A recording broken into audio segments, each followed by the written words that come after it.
Yo, welcome back, y'all. Happy Friday, man. Happy free agency Friday, man. With the free agency popping and the draft right around the corner, literally on Monday, we are officially in the WNBA season.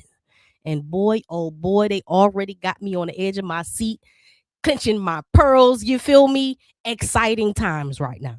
That being said, if you think you got the number one pick locked in, you're obviously not paying attention. Truly. Listen, with all the trades and all the recent moves, the number one can quite literally be anybody. I'm talking about anybody from AZ Fudd, Lauren Betts, Awa Fam, or Olivia Miles. Literally, y'all. The number one can go anywhere. So listen, y'all hop in the chat right now early. I need to know what y'all thinking. I need to know where y'all minds are, okay, when it relates to this number one pick before I give my number one pick on top of my 1 through 15, okay, right here on Her Core, Her Rules. You know how we do the mock draft over here. Okay, so I just need to know how y'all feeling, what y'all doing, how y'all vibing. Okay, who is your number one pick? Let me know right now in the comments. Is it Fudd? Is it Fudd? Is it Betts? Is it Miles? Is it Fam? Listen, because I'm trying to tell y'all it can go either way, man. I appreciate everybody for pulling up. Welcome back to Her Core, Her Rules. This is the realest women's basketball breakdown on the net. I'm trying to tell y'all, and the only place where hoops meet higher perspective, man. It's your girl Najee. I have the pleasure of hosting this show each and every Monday and Friday at 6 p.m. This is episode 80. Again, I appreciate everybody for rocking with us. We about to tip off this WNBA season with a bang. I'm trying to tell y'all, it's already been up and down, and I'm ready to ride the roller coaster with y'all. So, man, hop into the chat. Let me know how y'all feeling. Let me know what time it is. It's go time. It's go time. Welcome to Her Core, Her Rules, Atari Guy. I appreciate you for pulling up. I don't recognize your hand though, so you look like you might be a first timer. So salute to you, peace and freedom to you, man. We about to get it popping, man. Listen. While y'all here, man, make sure y'all hit that like, hit that subscribe, and help this channel grow, man. We love talking women's basketball, so help us get to 1,000 subs, man. I appreciate y'all. Man. I appreciate y'all. Hit that poll, and let me know how y'all feeling, how y'all vibing. Okay, listen. Before we even get into the number one pick, right? We gotta check into the trades, right? We gotta check in to see what's been going on, what's been going down. Before we even get into the draft. Again, hit that like, hit that subscribe if you new here, man. And if you are new here, welcome. Peace and freedom. The draft is Monday, and a lot is already up in the air with the draft. A lot is already changing my perception of not just who is going number one, but who is going 2 through 15. Why? Because with trades, with these moves that's happening, what I thought yesterday is changing today already. Okay, so we got to go back a little bit, and we got to talk about what's been happening on the trade circuit. Again, while y'all here, hit that like, hit that subscribe, man, and go ahead and hop into that poll and let me know how y'all feeling about. Hold on, let me move that over here. Bet. All right, so trade news on the block, man. This is low-key kind of breaking news right here, man. Nneka, you know we all love Nneka. Nneka was obviously the face of Seattle basketball for a minute, right? But we know her journey started in LA. And she's returning. She's taking her talents back to LA. You feel me? We're going to talk about it. This is not necessarily a trade episode, but the trades it's playing along with my perception of the draft, right? So if she's leaving Seattle, their, center, right? Their 10-time All-Star center looks like they might need to replace that position, correct? Correct. You don't want to replace that position with a bum, right? You want to replace that position with somebody who has some upside, right? With a lot of offensive and defensive potential. So keep that in mind. Okay, boom. So that's breaking news. That's of as of today. Of course, we know some other things that's when going on in the WNBA. We know Angel Reese, free Angel till it's backwards. We know she free. She down in Atlanta, man. She about to turn up for the A. So shout out to the Atlanta Dream. Do it for the dream. That's gonna be exciting. Talking about tickets. Now hold on. Atlanta need to do something about that little janky little gym that they got because Angel Reese and herself can sell 4,500 tickets. So they need to get a bigger venue, but I'm sure they're gonna have to work that out here soon. You feel me? Joe Mama, welcome back. Welcome back. The family pulling up to the reunion, y'all. We just tipped off. I had a real quick intro because I'm trying to get to the chicken. Okay, so welcome back. Good evening. Peace and freedom to you. So we gonna check out what's happening on the trade circuit, and then we gonna bring it right back to the mock draft, how we do it over here on Her Core Her Rules. Again, I appreciate y'all for rocking with me. So bet that's the first one. That's NECA. NECA, she moving back to LA, right? Boom. Now with the tempo landed Mabry in the draft, right? Not this draft, but the expansion draft. And then they went on ahead and signed Brittany Sykes. Okay. So if y'all don't know anything about, let me pull up the tempo roster. Hold on, roster. Let me pull up this tempo roster. If y'all don't know anything about the Toronto Tempo's roster now, low key, okay, then you add Sykes, they might be a little guard heavy. We gonna see, but they also got Aaliyah Nye in the draft, right? Okay, one-time champion with my Las Vegas Aces. Shout out to her, right? But they got Julie Alamon. They also have Christy Wallace. They got some pieces over there. Okay, so we need to watch out for what they continue to do. But adding Brittany Sykes, okay, a defensive anchor, that mid-range person, right? She's still a 3-level scorer. Before she left the Mystics, right? She was averaging almost 40% from the three-point line.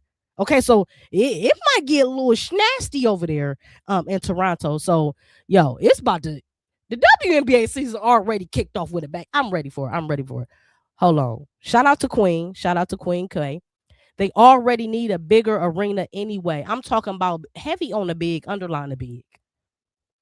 I don't like that court, and I understand the backstory of the court. It was donated and da da da da da. And shout out to them, and shout out to the creativity and the artists who created the design and all that. But I hated the court, hated the jerseys, right? So they need a whole nother revamp, right? Maybe they can call Law, who is Angel Reese's stylist, and maybe that he can create them some jerseys or something. I don't know. Don't like the jerseys. Upgrade that court. They need something that's going to seat 15K. Okay, what Atlanta Hawks doing? Okay, I know they going to be in the playoffs this year, but for real, scoot over, Atlanta Hawks. We got the dream in the house. I'm gonna need these seats. Okay, Joe Mama said, "What you think they doing over there at the Sky? I wanted Camilla to leave, but they starting to get some pieces, Rakia and Skylar. Hopefully, let's talk about it. We gonna get to that. We gonna get to the Sky because boy, they drive me bonkers. But let's talk about it. So, Alyssa Thomas, she is going back. She's taking her talents back to Phoenix, right? And not back to Phoenix, back to Phoenix Mercury. We gonna see. We just gonna see. We know Satu Sabali is not returning. Yeah, so it's some interesting things going over there. That doesn't really affect the draft here, but I did want to pop that in there just for FYIs. Okay, Las Vegas Aces, these two teams, this is not the Aces ain't gonna have no draft picks for a while. Okay, not no top 15s. So, this don't really affect our draft, but of course I wanted to let y'all know that shout out to Jackie and shout out to Lloyd. They both are re-signing or have already re-signed. And we already know Asia, the GOAT Wilson, is not going anywhere. So there we go. We've still got to figure out what Chelsea Gray's gonna do. I'm sure she's gonna stay and lock in that court 4, and that's gonna be the same. Okay. So we gonna see. Queen says the W don't like to let rookies out really. Normally they don't really, but she got out.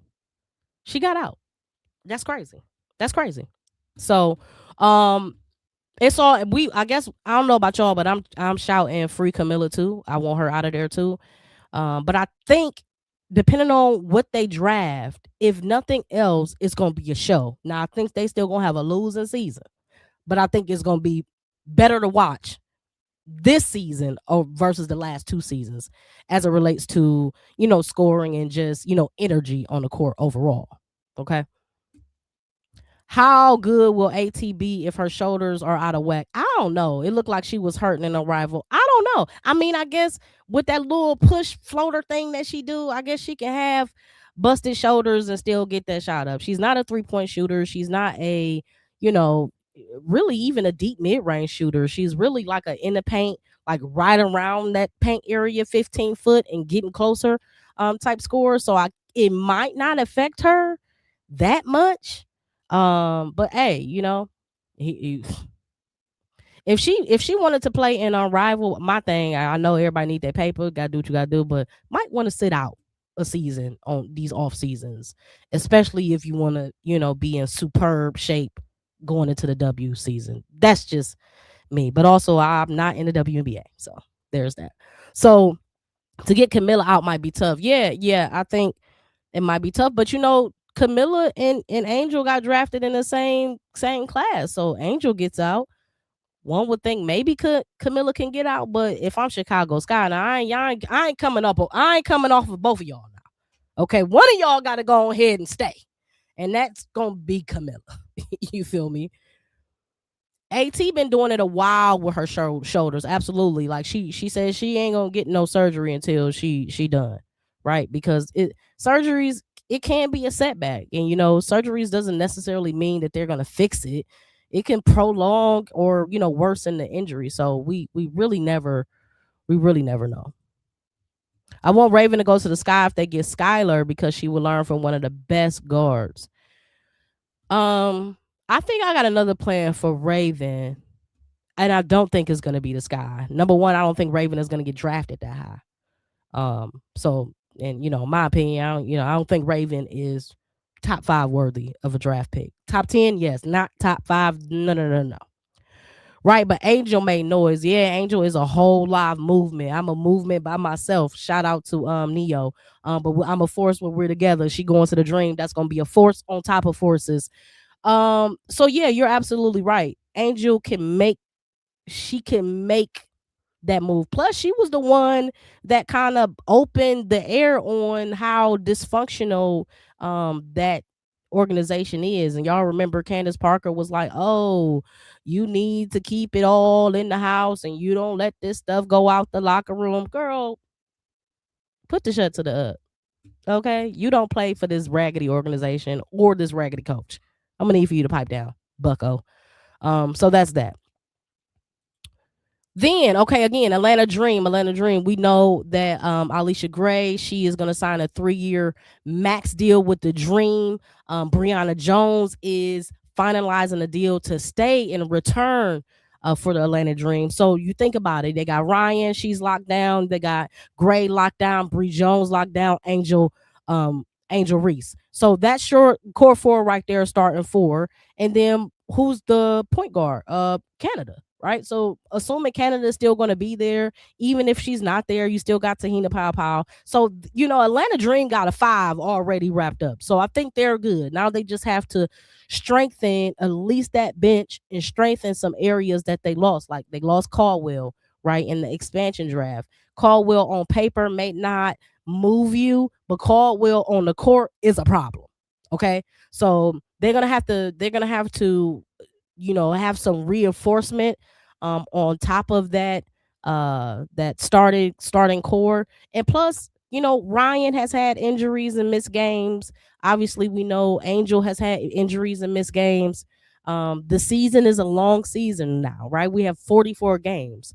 I expect everybody to be up and ready to play at least 40 of them things, but anything can happen. So you need to have high quality players coming off that bitch. Is BG going to stay there, right? Is BG going to continue to be that backup force behind Brianna Jones? We don't know. You know what I mean? So it's still a lot of up and down with what's going on. But I think with this draft, regardless of what happens in free agency, I still think they'll be able to plug in and fill some voids, at least coming off that bench. But like y'all are saying, and I know I definitely agree. I think how y'all feel about the fit with Angel in Atlanta. I love the fit. I love the fit. First and foremost, I love the fact that Angel doesn't really have to try to be that point forward. Yeah, it's cool.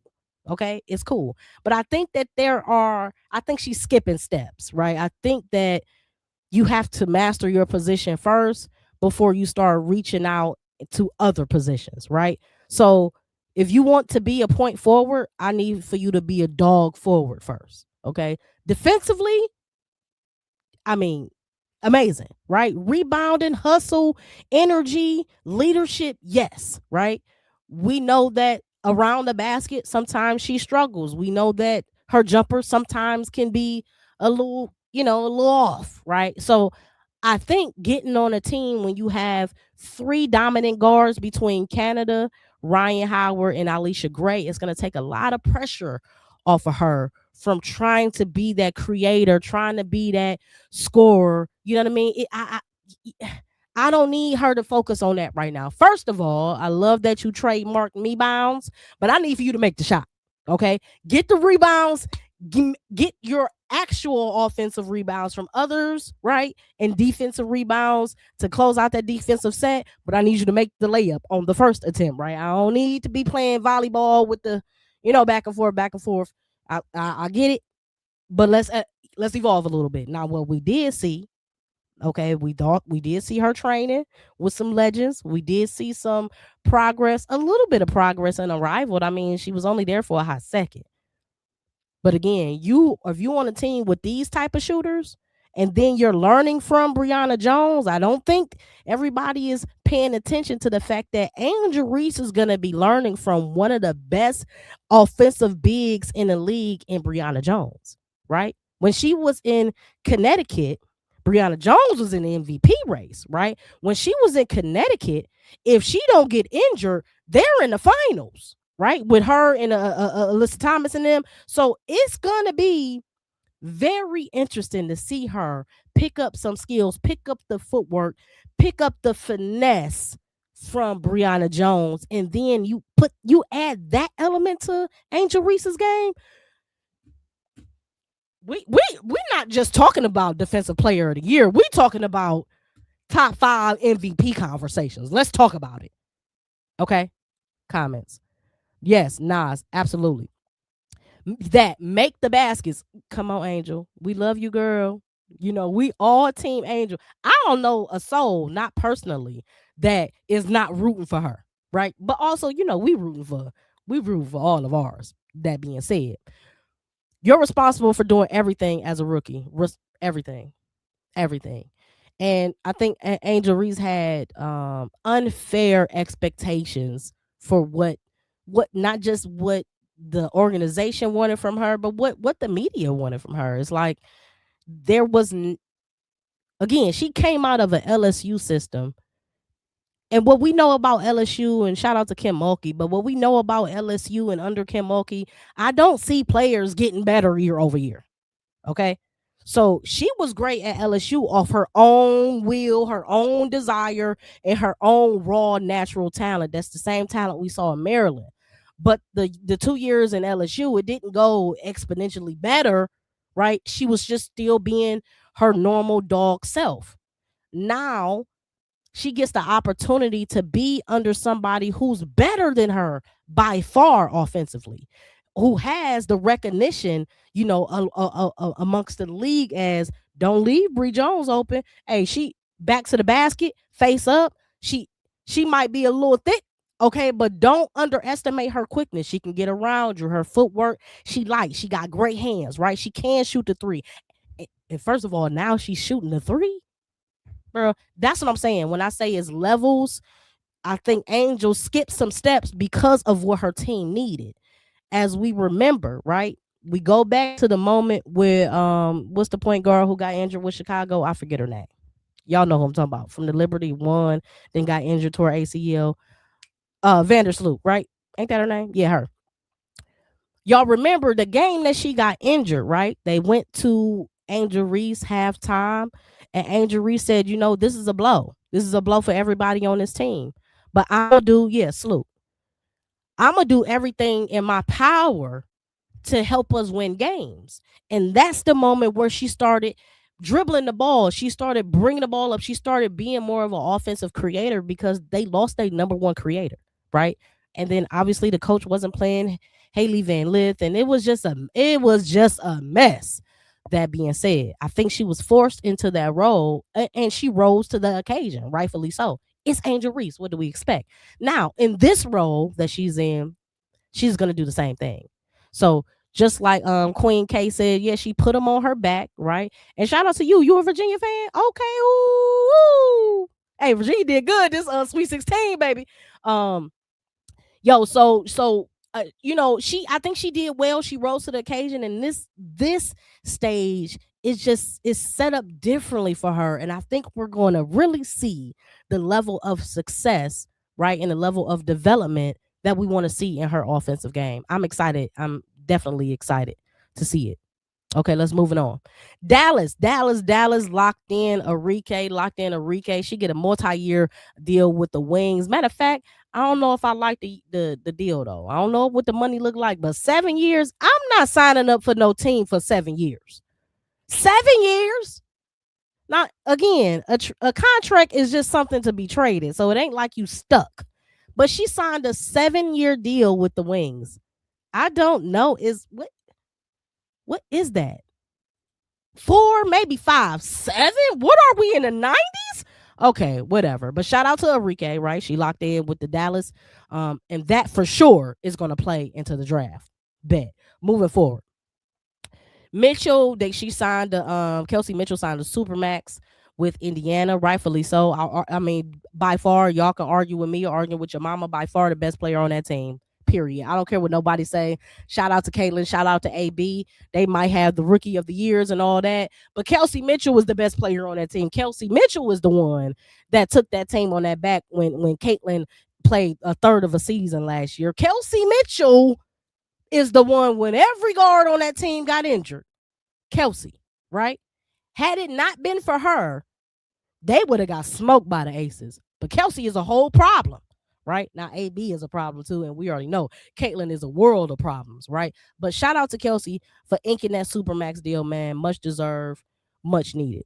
Okay, that's gonna play into the draft. Y'all hold that later. So we know with Indiana, right? We have Caitlin starting at the 1. We have Kelsey starting at the 2. Lexi Hall is returning, right? So we have Hall more than likely at the 3. I don't know what Sophie Cunningham is going to do, and rightfully so. I don't care. She can take her or leave her. I don't, not to hate on Sophie Cunningham, but it's 1,000 Sophie Cunninghams. She ain't nothing slick. Okay, she ain't doing nothing slick for me. So, Joe Mama said facts. I mean, so whatever they do with her, but we know what we do know is what they have is they have a core 4, right? They got Caitlin, Hull, Kelsey, AB. Okay. And they definitely gonna make some other moves, and I think it's gonna be interesting. Again, we are going through some of the trades and acquisitions, and then we're gonna get into the draft order, and then we're gonna do our mock draft over here. So Chicago Sky, we already know about this, right? They are signing Rakia Jackson. They are said to be signing Skylar Diggins. Okay, so let's think about it. Matter of fact, let me pull this up too. Hold on. They also have signed Elizabeth Williams. That's the center, right? And she's had some injury issues, but will a problem, and we know that. So they're re-signing her over 2 years. She has a $1.2 million fully guaranteed contract.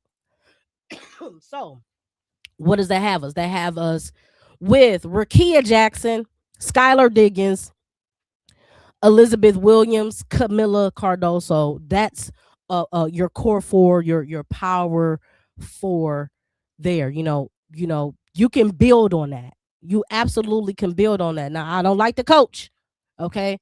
And I don't like the upper management. But with Skylar at your 1, okay, then you have E. Will holding down, anchoring your center. You have Camilla, who's anchoring your power forward. And then you have Rakia Jackson, who's your small forward. So now they just got to figure out what they're going to do with a shooter. And that's what they struggled with last year. They couldn't get nobody to make buckets. Nobody could hit the jump shot, right? Even when Angel was doing her darndest to get people open and free them up. And well, if I'm doing all this work and you just going to miss the shot, then I might as well keep the ball. I'm finna Kobe, y'all. I'm not passing it no more. That's what it is. Okay? Don't argue with me. Make the shot. You start making the shots, I'll continue to pass. So they have to. Now, Skylar Diggins is one of those where we know she can get off on you on offensively, right? And when she turned that dog on, it's dark. It get dark. But she's a pass first, defensive first point guard, right? She's a get everybody else involved point guard. However, we might see a different level of offensive attack with Skylar Diggins on this team because she got a little bit more room to work and she ain't got nothing to lose, right? Playing for Chicago really mean you can pad your stats, baby. You can go ahead and pad them because even if Chicago loses and have another losing season, they okay with that. The organization is over there, or they are okay with losing. So if you are Rakia Jackson, and most people saying, I don't like that Rakia is going to Chicago. I can't believe they did her like that. She was going to thrive in LA. No, she wasn't. She wasn't going to thrive in LA because the comparison was always going to be the media competition was always subconsciously is going to be placing her against Brink, and Brink is always going to have that edge over Rakia Jackson in LA. I'm sorry, it is what it is. That's from a media standpoint. Now, from a baller standpoint, we know what Rakia doing. 3-level score, and when she cooking, you can't stop her. So I think it's going to be interesting to see how Chicago continues to piece together their starting 5, and we just gotta go from there. I mean, it can go any way, as we know. So let's go and look and see what else is going on, and then we're gonna get into the draft because again, all these moves play into the draft order, and what these teams may select. So again, on today, it's been a busy couple days, man, in the WNBA. Again, they got off to a late start, so they had to hit the ground running. Jessica Shepard has agreed to a multi-year deal with the Dallas Wings. As y'all know, she spent all 5 seasons of her career with the Lynx. A key player, especially when healthy. Shepard is a hard cover, right? Big, strong guard, selfless, 3-level scorer. Again, can get to the basket, can get to the line, can hit the shot, the deep shot, can hit the close shot. So that's very interesting that you are pairing Jessica Shepard with Arike and Paige. Now, Jessica Shepard can easily be your starting small forward on this team. Easily. Well, they have the room now. You have no Diamond Miller. You have no Haley Jones. You have they had already parted ways with Dejanay Carrington. So you have pieces over there. You still have Isaiah James. You still have JJ Quinterly coming off the bench. So they have some moves. They got a lot of guards over there with Dallas. But getting Jessica Shepard is going to tighten up that guard core, in my opinion. Now, this is the next big one. Seattle. Seattle has the number 3 pick. We're going to look at it shortly. They signed Natisha Heidemann, right? Had one half of the stud bud. They signed her to Seattle, a 2-year deal. Okay. Now we know Natisha Heidemann was a key player coming off that Minnesota Lynx bench, right? When Collier went down, she stepped up. Okay. And so she's a spark off the bench. Okay. But she's probably not going to be coming off the bench in Seattle. Why? They just lost Brittany Sykes and they just lost Skylar Diggins. So she's more than likely going to be a starter over there, right? So we're going to see what Seattle does, and I think it bodes well that they're moving off certain pieces. Maybe they're clearing room for somebody else. Let's talk about it. We already talked about Kelsey Mitchell finalizing her deal. Arike finalizing her deal with Dallas. Hillman, she is returning. She's staying at Atlanta Dream. Big deal, right? Hillman is a key player. She has evolved greatly in her game. And I think that the Atlanta Dream, they were scary last year, but it's looking like boogeyman this year with Atlanta. Okay, they gonna have some competition, right? They still got, the big house in Liberty, and they still got Indiana. I think those three best teams right now, obviously in the East. But when it comes down to it in the playoffs, everybody play everybody. So it ain't about the East or West. It's about the best 8 teams. You know what I'm saying? So may the best woman win. So that's what's happening right now with Atlanta. Then we talked about Alyssa Thomas, and then again we talked about Marina Mabrey and Sykes going to Toronto. Okay, that's just in recent days. I ain't gonna go back to these other ones. We don't really. That's really all that happened. Ariel Atkins, I'm sorry, she left Chicago and she is now in LA. So here we are. We got some stuff going on here. So that's what's going on right now in the dub. And let's get to this draft lottery. Let's get to the she is naive. Okay. This is the first 3 rounds. All right. Now, the first 3 rounds are interesting. We are only going to focus on the first round. I think it's going to be some drama in round 2. Okay. Drama is going to be had in round 2 because there's a lot of players that probably dropped the ball, at least in the tournament this year, that were slated to be a top 15 pick that might slide out, right? And then we have international pool. But the first round is going to be key. And what we're going to do is we're going to take a look at the first 5 picks right now, and then we're going to go through the rest of them, okay? So let's talk about it. Let's talk about the first round order. Number 1 pick on the board, we already know, is Dallas, right? Again, the number 1 pick can be any of the 4 ladies that I have in my mind right here, and I think this is the consensus. The number 1 pick could either be Azzi Fudd, Awa Fam, Olivia Miles, or Lauren Betts. Now, based on what the needs of Dallas are going into, when I was preparing this episode a couple days ago, one of their greatest needs is a big, but they've been making some moves, right? So one of their greatest needs might not be a big. We're going to find out. Passing through. Welcome back.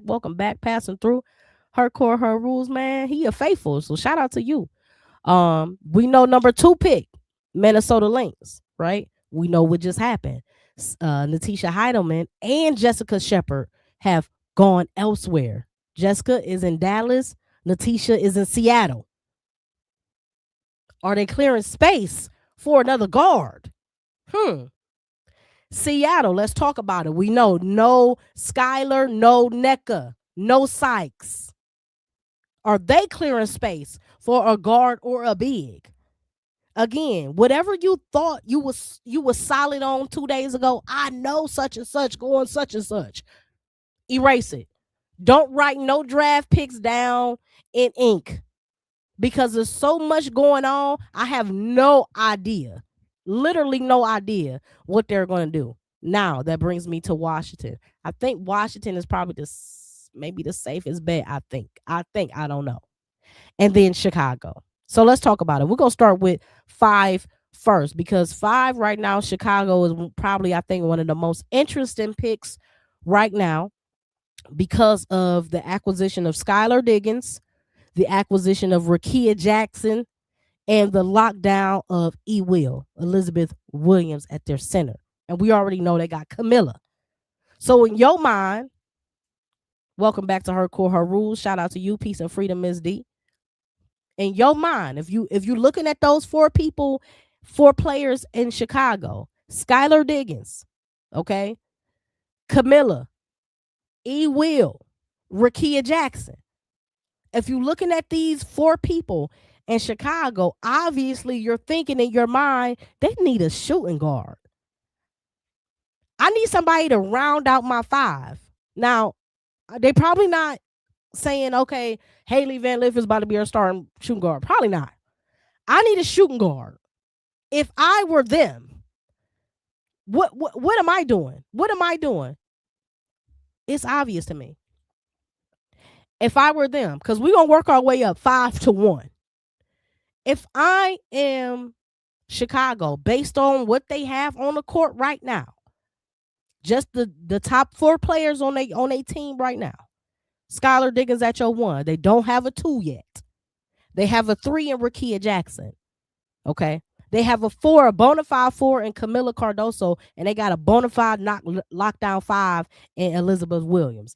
They need a shooting guard, right? I'm going to give Flau'jae all day long. First and foremost, talk about selling tickets. Skylar, Flau'jae, Rakia, talk about grit. Let's just talk about the grit right now. Let's just talk about the intensity in your 3 between your point guard and your small forward. Skylar, Flau'jae, and Rakia. Defense lockdown, period. Defensive lockdown, period. Then you got Camilla, and then you got Elizabeth Williams. First of all, I'm glad you asked that, Lily. Shout out to you. Welcome to Her Court, Her Rules. I will definitely be live streaming the draft. Absolutely. Y'all meet me here Monday at 6 o'clock. We're going to do our thing. We're going to kick it. We're going to talk about some more. I know it's going to be some more free agents that move. And then the draft is live at 7 o'clock on ESPN. So we might have a 2.5 hour episode. I don't know. I'm going to have to eat my Wheaties, okay? And get turned up because it's going down. I'm telling you, I'm already clenching my pearls regarding the trades. I've been sitting on the edge of my seat. I've been watching this ESPN like a junkie. I'm trying to tell you, I have been. And I thought I was watching ESPN crazy for NCAA for tournament, March Madness. I'm like, oh, I couldn't put the phone down. Now they got, I didn't turn the alerts back on. I need the alerts. I need to know everything that's going on right then. Phew, gonna be crazy. So let's talk about Flau'jae real quick. Hold on, let me get this off. Hold on, so I can see the banner. Okay. Let's talk about Flau'jae. So we know Flau'jae. We know what she is. She's 5'10" senior. She's about to go ahead and get about a LSU. Player bio. She is a high motor 2-way wing who brings energy, toughness, and winning intangibles every night. Flau'jae does things on the court that may or may not pop up in the stat line, but when you need a bucket, normally she can get it, right? When you need an energy play, when you need a dive, she's jumping. We saw her in a tournament, diving for balls, jumping over the dang on commentators on the sideline, all energy all the time. We love that from her. Now you add that energy and you put that energy on Chicago and you match that energy next to Skylar Diggins. And then you triple that energy and you put her next to in between Skylar and Rakia Jackson. You better stop playing with me. She impacts the game beyond scoring, defense, transition, hustle plays. She is everywhere and does everything. We know that. This year, stats probably weren't as best as or as good as she wanted to be, but still solid. 14.2 points, 4 rebounds, about 2.5 assists. She shot 46.5% from the field. Fair. That's pretty all right. She struggled from the free throw line. We know that 69% from the free throw line. That has to improve. But defensively, she's solid. She can pick your pocket. She's a good rebounder for her size. I mean, she really does it all. Again, I predict her to go 5th to Chicago. I think it's a perfect fit. She's gritty. She has a defensive identity, and she's a wing who can contribute immediately without needing offense to be ran around her. In Chicago, you already have 2 offensive points in Rakia and Camilla. Both of them that can create their own shot. Both of them have high advanced offensive abilities for their position. They are skilled positions at that small forward and that power forward. And then you supplement that by adding a scorer in the shooting guard and your de facto point guard in Skylar Diggins, who can score, when she wants to, but she's going to do her best at getting everybody else involved, on top of getting that center involved and Elizabeth Williams, who's also a great scorer. So you know, you don't have to build the offense around her. You can easily slide her into that team, into that core. She can start right now. She can start right now. So, and then on top of that, you can continue to build around her, continue to develop her game, continue to develop her jump shot. We saw her training with Lethal Shooter, right? We saw her talking about oh, she gets it now. Oh, she understands it now. So we're going to continue to see her evolve offensively. Let me get to this. In my opinion, the top players of this draft are Awa Fam, Betts, Angloma, Liv, Latson, Rice, Raven, Barker, AZ, Gabriella, in that order. I like that you said that. I like that you said that. I'm gonna start this because I want to come back to this. I appreciate that. He said in that order. Don't don't second guess me, in that order. Boom. Now, again, the 1 through 4 can really go either way. But here's why I'm saying it this way, because 4 right now is Washington. 4 on the board is Washington. Hold on. Jemima said Flau'jae been inconsistent and don't play team ball well. And I also think that's a little product of Mulkey, though. I think that's a Mulkey thing. Mulkey runs of a run, you know, do what you want to do type of offense. You know what I'm saying? Get your offense, get yours, right? It's kind of a struggle bus offense.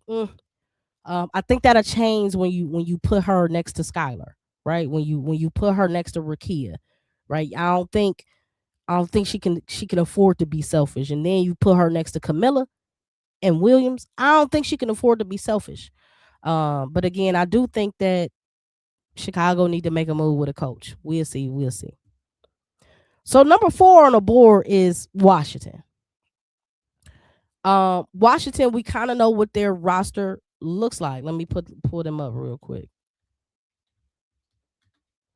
So Washington, we know at the guard spot they have Sonya Citron. You know, at the big spot they have Kiki, they have Shakira, right? They moved off of Leah Edwards last year. I think they was trying to free up space because they probably knew what they were going to do. They knew they needed a certified big. Kiki is not a 5. I think she's a forward. Shakira, in my opinion, is not a center. I think she's a forward too, although she can play backup center in moments. But I think, in my opinion, it's best served with Shakira being that spark offense off the bench. I don't think she's my starter center, right? I think her and Kiki occupy the same space, so you got to stagger their minutes, right?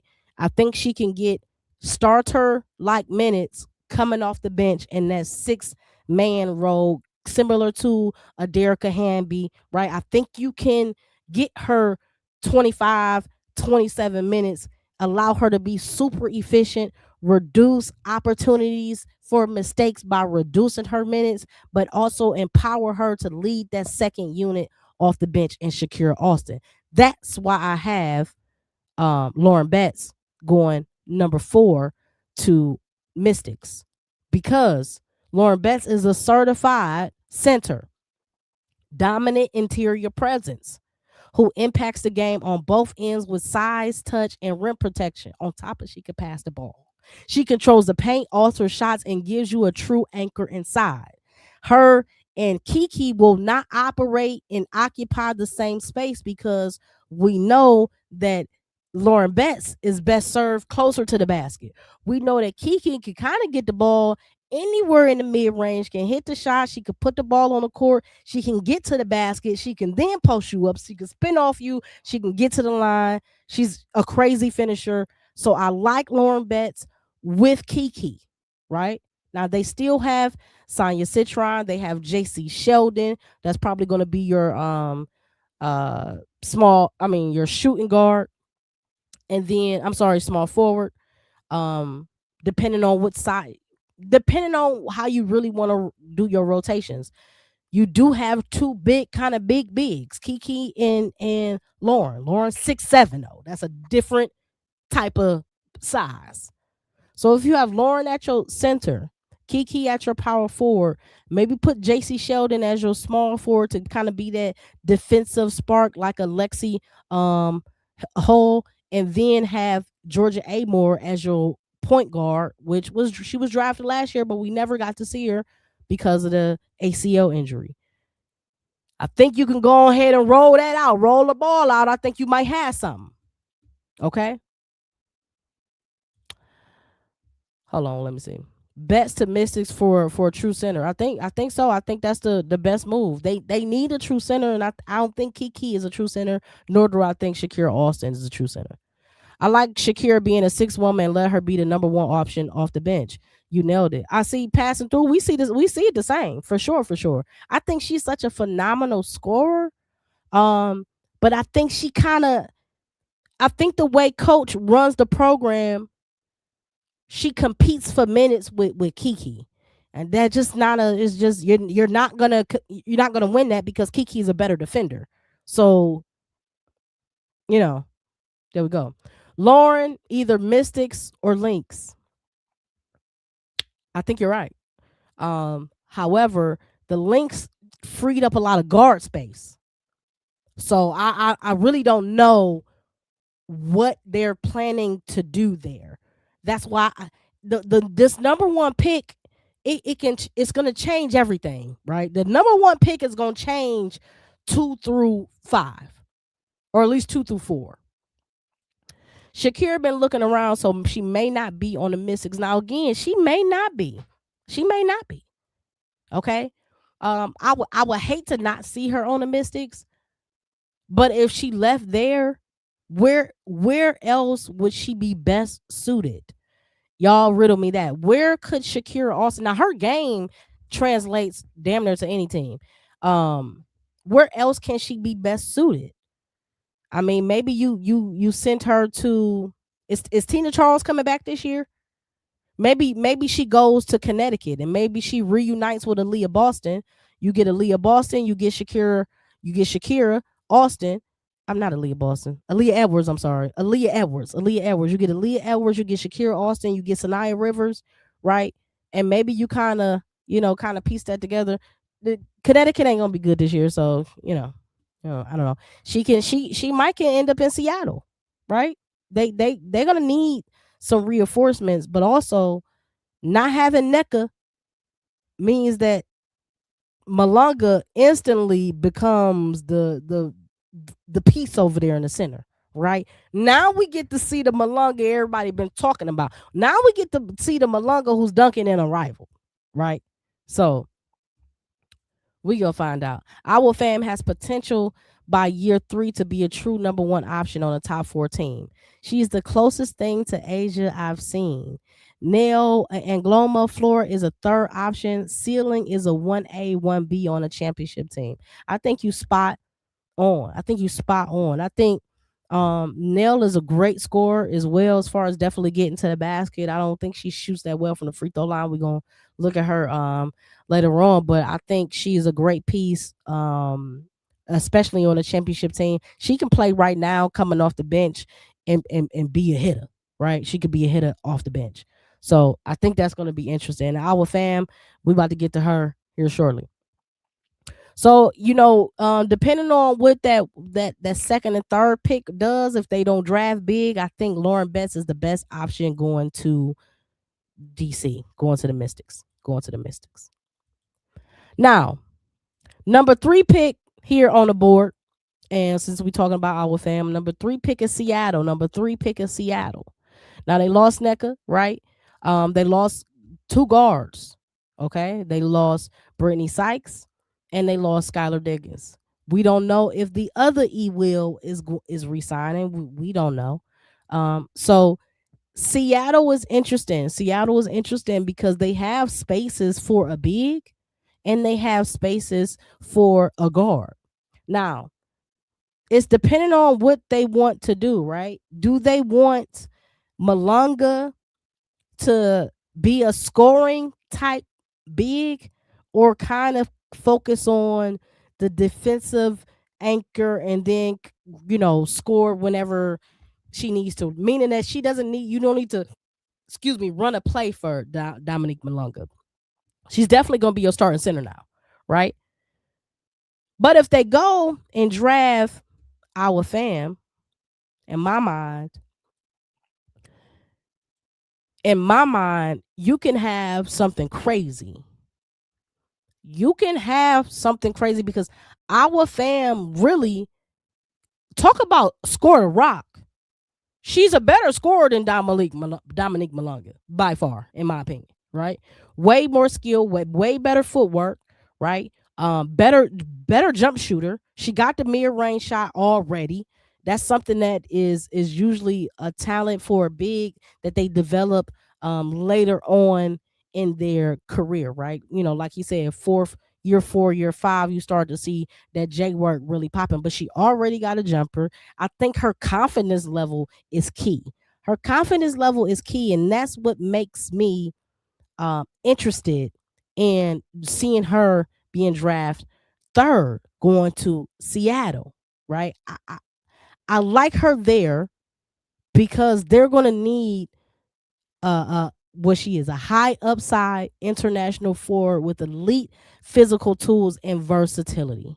She's a two-way presence, protecting the rim, switching defensively, and excuse me, and finishing efficiently around the basket.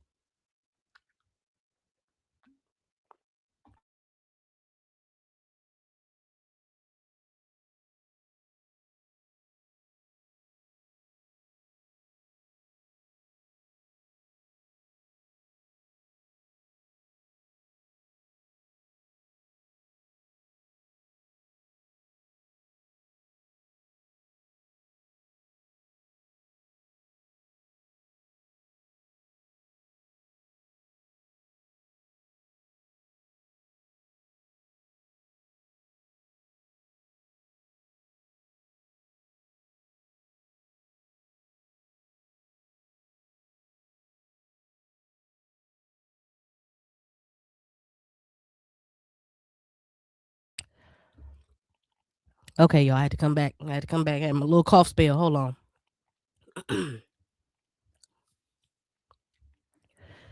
So our fam, I feel like, with her 9 points a game, 4 rebounds, 2 assists, I feel like she can pad the stats for sure. For sure in Seattle.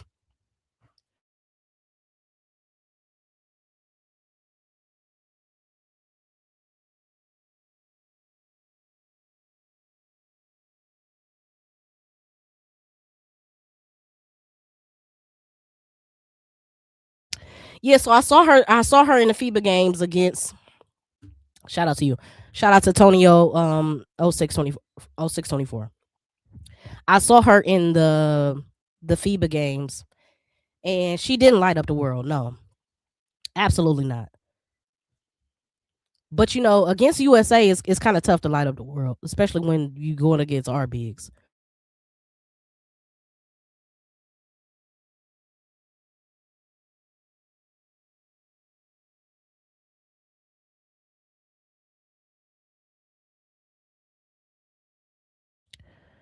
Okay, y'all. I'm finally back. Whoo, had to get my life in order. Lord. Let me see something. Let me get to this. I love Live to Seattle. You have your front court start, and Dom, you get your back court start now. They've been waiting for a point guard like this since Sue Bird. Let's talk about it. Here's the thing. So between the 1 and 3, it can go anyway. I think all 3 teams need a guard in the big. All 3 teams need a point guard in the big, right? Paige can be your main ball handler, but you don't want her to be your main ball handler. Yes, you can run an offense through her. Yes, she can get everybody involved, but you also want her to be such a beast offensively, right? So she can get in her pockets, that you don't want to drain her by trying to run the offense around her. Run the offense through her every single possession. So that being said, let's get to the second pick. The second pick, y'all gonna hate me. Y'all gonna hate me. They said AZ Fudd going number 1. Okay. And Can she go number one? Absolutely. I don't. Who am I? I don't know who's going number one.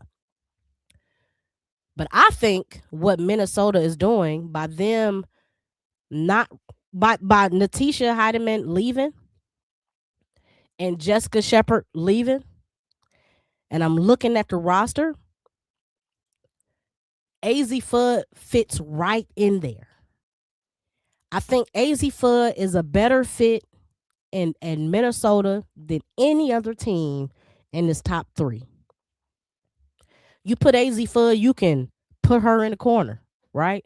She's a 3-and-D. She's a 3-and-D player in the WNBA. 3-and-D. Gonna play defense, gonna hit that three, and she got the mid-range too, but she's a 3-and-D player in the W. Pure shooter, lights out, don't want to leave her open. Gonna be hard to not leave her open when you got Collier out there, right? There's so many pieces in Minnesota that it's gonna be easy money if she goes there. Not only is gonna be easy money for her, but she can instantly make this team and give them exactly what they've been missing: consistency, right? From the shooting position. They do have great shooters, right? They already got a point guard. So you put her on this team. Hold on, let me go and put that roster up. What's the team? Links.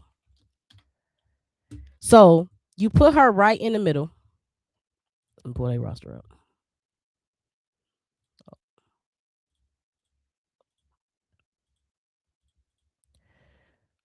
All right. Roster. Dejanay more than likely coming off the bench. You know, it is what it is. Nafisa, your power forward or small forward, depending on what they got. You got Kayla McBride, right? Kayla McBride getting up there. She's 33.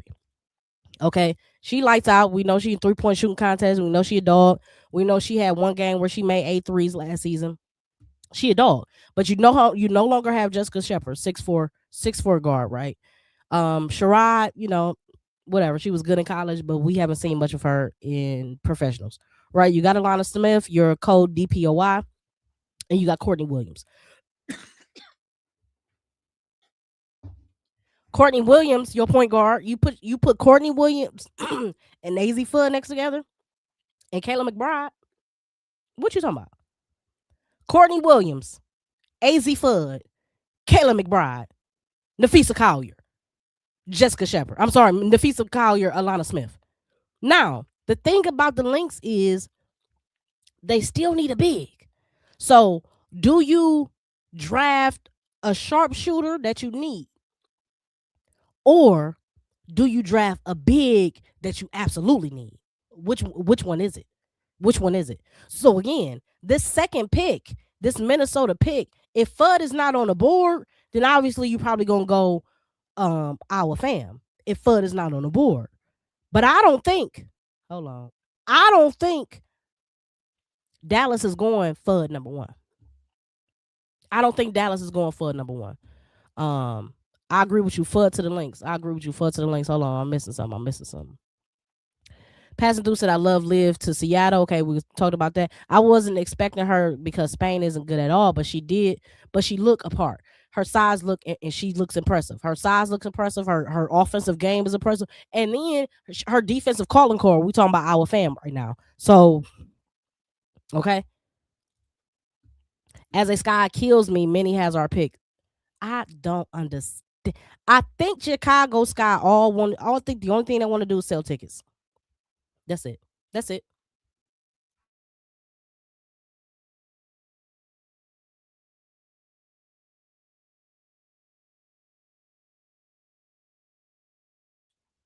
I think the Sky only want to sell tickets, so that's why I got them getting Flaw J. You got Skylar selling tickets. You got Rakia selling tickets. You got Flaw J sold out. Right? You sold out. Okay. Fudd to the Lynx, but Fee won't even be able to play right away. She's still in the boot, which is why you need some scoring. That's exactly why you need some scoring. Now I don't know how many games she gonna miss. She said before she got the surgeries that she'd be ready for the season, not preseason. The season start in May. Preseason start the end of this month. I can't wait. I can't wait to preseason. I'm watching everything. But we'll see. We'll see. If you don't have Collier to start, the season, that means you probably are going to get a big. You're going to need somebody else to help defensively in that paint. You can't not rely everything or put everything on Alana Smith. She is your co-DPOY. Y'all know how I feel about that. But I like Alana Smith.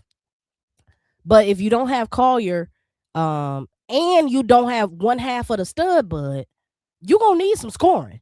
You absolutely going to need some scoring. Now, that's why I think Fudd coming in. Again, not having Natisha Heidemann, come on, Fudd, come right in. Even if you're coming off the bench, just like one half of the stud, but I think it'll work. I think it absolutely works. Kayla McBride recently had an ear injury while flying. She's currently dealing with that, some hearing loss. She's overseas and can't fly until the issue clears up. I think the Lynx have to draft AZ now. See, I didn't even know that. I didn't even know that Kayla McBride is dealing with that. Last year, she didn't start the season at the top of the season as well because she took some time off. She played Rivaled and she didn't start. The top seasons. I'm sit out these games. Rest or whatever. Personal reasons what they said, but we know it was just rest. So that being said, knowing this, and thank you so much, passing through Sports Talk Media, always bringing stats. Okay, appreciate you so much. Now knowing that, okay, you really gotta say Fudd is absolutely going to Minnesota. Now again, it depends on what that one do, and that one do we already know who that one pick is Dallas. Dallas is that number one pick. Ms. D said, draft a big, you can get a guard. I believe that too. I believe that guards are, I don't want to say a diamond. I feel like guards are always available because there are always more guards coming out in the draft than bigs. Like this year, there are a ton of guards in the top 15, and we're going to break down the rest of them here shortly. But, so you saying if you number 2 pick Minnesota, go and get Awa Fam. That's what you're saying. And if they did that, I wouldn't be mad at that either. Because Alana is not a scorer. And they definitely can use a scoring big. Right? So they have options. And again, because a lot of these teams 1 through 4, 1 through 5, they need the same thing. They need a guard, they need a big. They need a guard, they need a big. They need a shooting guard or a scoring guard, and they need a big. They need a point guard or a creator, and they need a big, but it's still the same.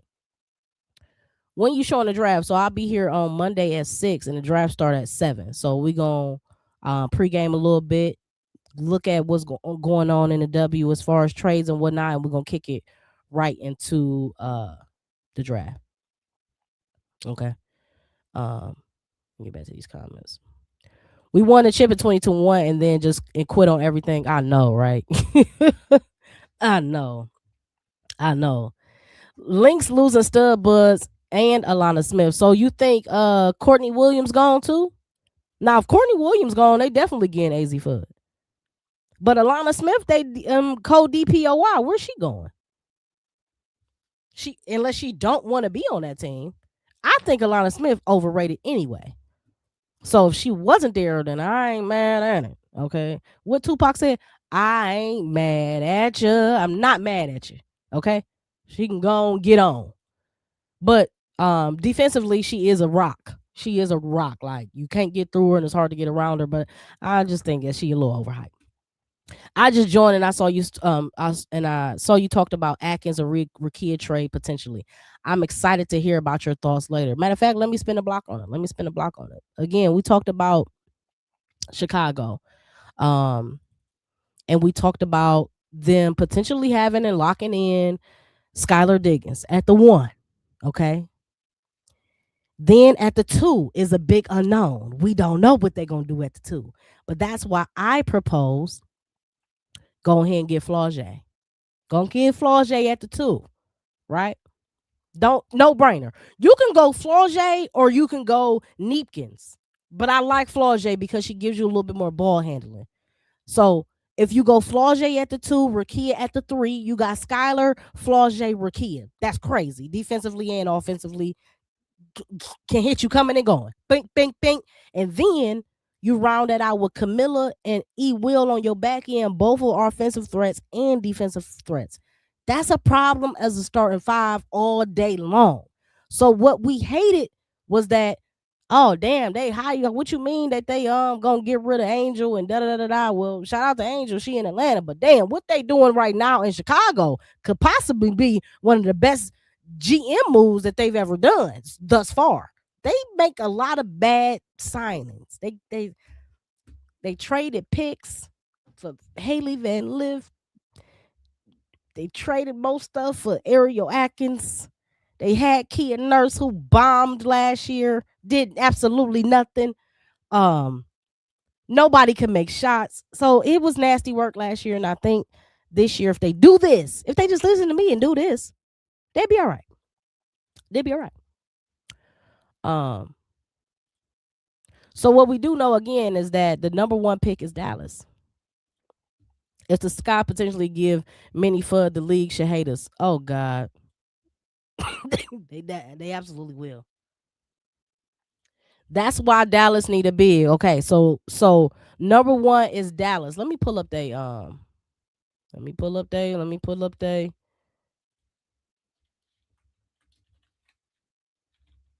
so they've made a little bit a move, couple moves here. They've made a couple moves here. They did they moved off of Diamond Miller. They traded her for Raya Marshall. I'm sorry. They still have Leah Rue. So let me pull up this roster here real quick for y'all. Let's talk about this roster. Okay. So this is the Dallas Wings roster right here. And as we know, we're very familiar with this roster. But let's take a look at it once more. So we have Grace Berger, right? She's a guard, and she kind of can be up and down, as we know, but she is a guard on kind of a stretch guard on that team, 6-foot guard who can put it in the basket, who can hit the shot, and can definitely get to the basket. Obviously, we know they have another 6-foot guard, their former number one draft pick, Paige Buckets, actually. They have Miss Harris, if you're nasty. You know, sometimes last year she didn't play much, injuries. So this is going to be like a redemption year for her. She was a big part of that South Carolina Gamecocks, back in the last few years. So it should be interesting to see how she fits in with this team now. I don't foresee that they keep Maisha Hines Allen. She more than likely may be on the move. We'll see. Isaiah James was just a rookie last year. I think she makes a great deal of effort or impact on this team because of depth, because she's a big guard as well. She's 5'9", she's aggressive, she's strong. She can score in pockets as far as being a flash microwave scorer in pockets, and she's also a great passer and a hell of a defender and a rebounder. Helen out of NC State, you know what I'm saying, Wolfpack gang, shout out to her. Y'all know her and Sanaya Rivers led that Wolfpack team real far in the March Madness. I mean, they did well when they were together. But here, Marshall. So they got Marshall. They traded Diamond Miller, who, was kind of getting the short end of the stick in the W, right? Had some injuries and never could really get that true playing time that she deserves. So they traded her for Miss Marshall, right? She's a 6'4" center. So they do have some reinforcement in that center position, which is why I don't think they're going to get a center. They also have Leah Rue, who's 6'4" as well. She's more of a scoring center, and I think Marshall is probably more of a defensive center. Either way, they do have a 2-woman depth in that depth chart in that roster spot as far as the center is concerned. So they may or may not need a center, especially if they keep Maisha Hines Allen, who could always play undersized backup center minutes easily. They might not need to go get a center, right? But when you're looking at this roster, Where's your point guard? Yes, JJ Quinterly. JJ Quinterly is going to be coming off an injury. She's still a little bit small in today's W. Where is your point guard? It's not Enrique, right? So they got to figure out who their point guard is going to be. And I think y'all know, just like I know, who that point guard going to be. And I think it's obviously, in my opinion, my humble opinion, y'all, I think it's Olivia Mouse. Absolutely, without a doubt. Hold on. Flau'jae will fit in Chicago like a glove. Shout out to Tony, yo. She plays like a blue collar worker in that Chicago. Absolutely. Absolutely. I think she's gonna fit right in. And she gritty. That's what Chicago need. See, that was the difference last year, is they ain't had that many gritty people, right? You got Angel, she don't mind getting dirty. You know what I'm saying? She a Barbie, but she don't mind, you know what I'm saying, masking up. Right? And I think Flau'jae fit right on in with that. So I think you're absolutely right. The Liberty have shown interest in Alana Smith, which confuses me because JJ is back.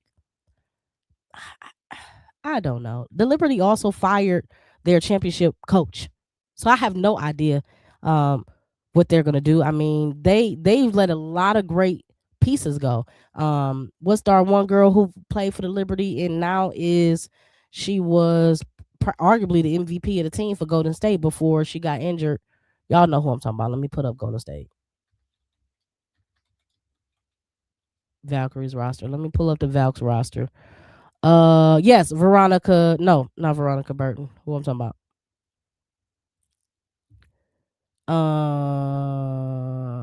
Where am I? Why's her name not here? Oh, they still got to pay. Kayla Thornton, that's right. Kayla Thornton, who played for the Lynx. I mean, for the Liberty. You know, they kind of like moved off of her.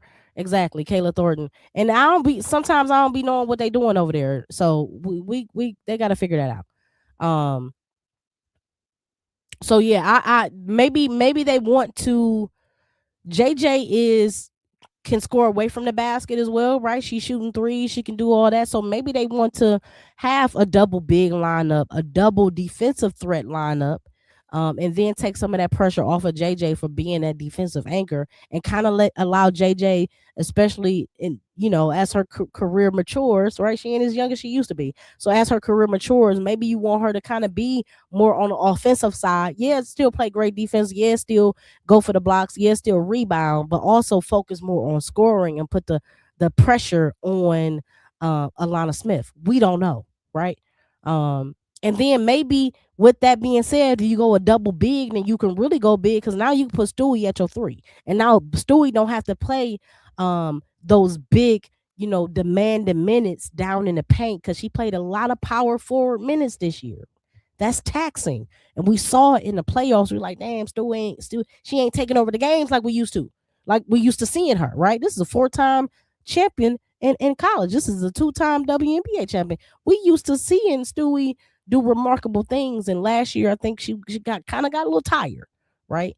So maybe, just maybe, if what you're saying is true, then maybe the Liberty is looking to go double big, make Stewie back your small forward, right? And then you got Cloud and you have Brina. You feel me? The Sky on the prowl looking for the next young black star they can stress out and ruin their career. That's crazy you said that. So partly, like, I don't want to say I do agree, but I do really think they just trying to sell tickets.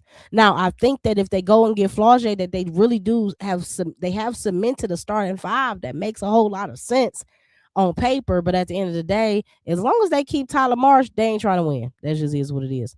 Shout out to JTTVP podcast. Welcome back to her core, her rules. Do what she said. Hit that like, hit that share, hit that subscribe, y'all. We're on the road to 1,000 subscribers, and I know a lot of people that watch her core, her rules Mondays and Fridays at 6 p.m. is not subscribed to the channel. So become a friend of the channel.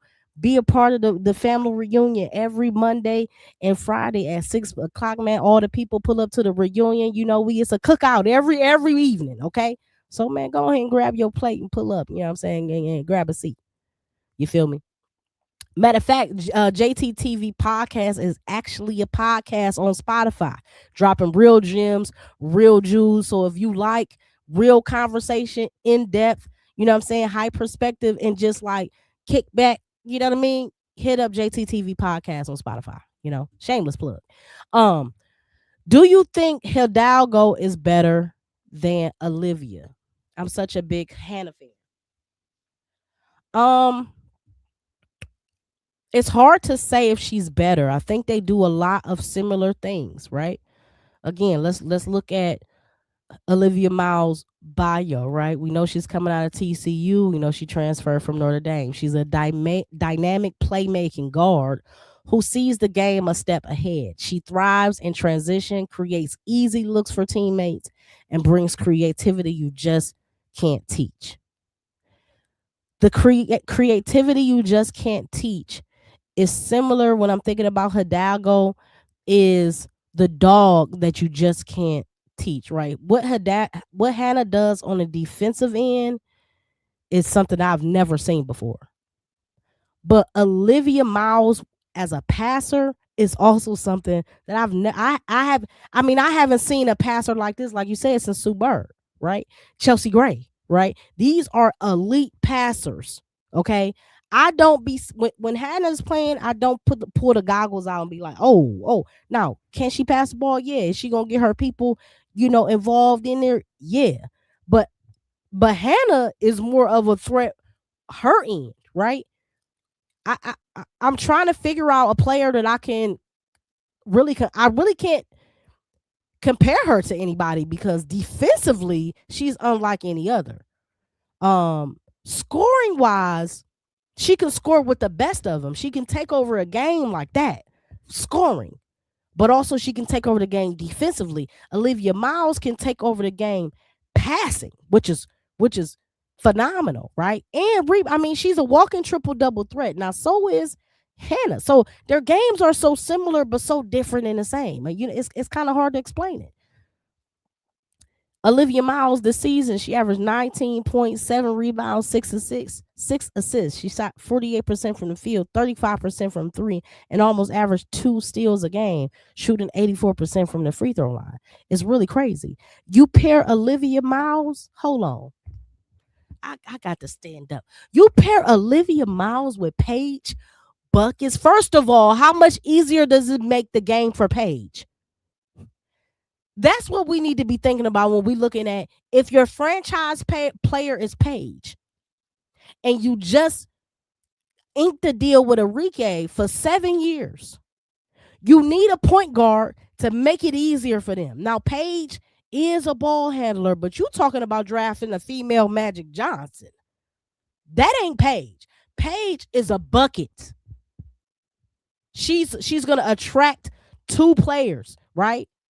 Olivia, you got Paige on one end and Enrique on one end, and you got Olivia bringing the ball down. You got Lee Yaru as your center. Okay, what? Y'all, forget selling tickets. Shoo, shoo.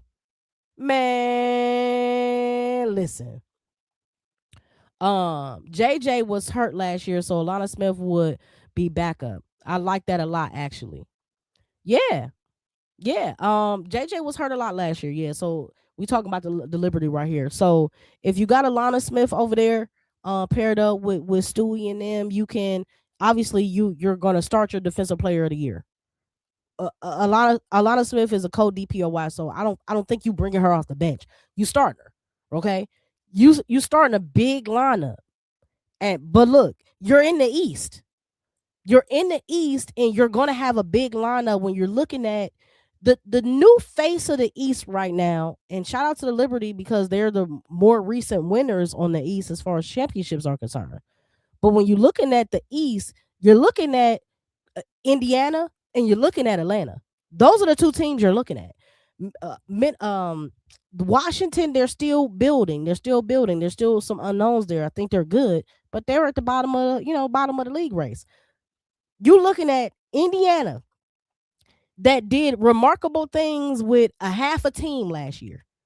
And you're looking at Atlanta that just retooled and locked down they starting five. So the Liberty they have to step up. They have to execute. I don't know if they can afford to keep Cloud. Now let's talk about it. I don't know if Cloud gonna get them enough offensively to y'all need to score, because Atlanta gonna put up points. Indiana, they're putting up points. So I think you need to free up JJ to go back to being that 25 point threat, right? I don't need 18 and 10. That's not gonna cut it, right? I need a 25 point threat. I need Sabrina. I need Sabs to be another 18 and 10, talking about 10 assists. I need 8 or 9 assists from Sab, 18, 19 points from Sab. We need Stewie to get back into the scoring column and be that 25 point threat. If you do that with Alana, I think you can help out offensively, because you then reinforce your defensive end. Same thing with Olivia Miles. When you're looking at the makeup of this Dallas Wings team, I'm going to go back to the roster 1 second. When you're looking at the makeup of this Dallas Wings team, right? You got a lot of people that need help to make better decisions. We saw Enrique struggle playing next to Paige, right? When the offense is running through Paige, Enrique kind of struggled to figure out how to navigate that. I think with Olivia Miles, Olivia works that out for them. No more struggles, no more pain. I'm gonna make sure everybody get theirs, right? And so if you put Olivia Miles in between Enrique and Paige, you can get 20 from her, 20, 25, and 7 and 6 from her, right? You got Leah Rue down there who can give you 17 every night. Okay. And again, if you wanted to keep Maisha Hines-Allen, fine. But you just traded for Marshall. Marshall probably might come off the bench. But they got some things to work with now. You still gonna have Grace Berger coming off the bench. You're gonna have Harris coming off the bench. You got Isaiah James. They got a lot of guards over there that they need to figure out. But I think that you get the best guard that you can get, the best point guard that you can get to help these scorers over here in Enrique and Paige. That's my opinion. That's my number one pick is Olivia Miles. Now here, I'm not the only one that is saying that, okay? ESPN, let me put this up. ESPN says Olivia Miles should go number 1 to Dallas. Miles averaged a career best in 19 points this season for the Horned Frogs as they went 32-6 and won the Big 12 regular season title. Okay? She had six triple doubles this season. Now hold on.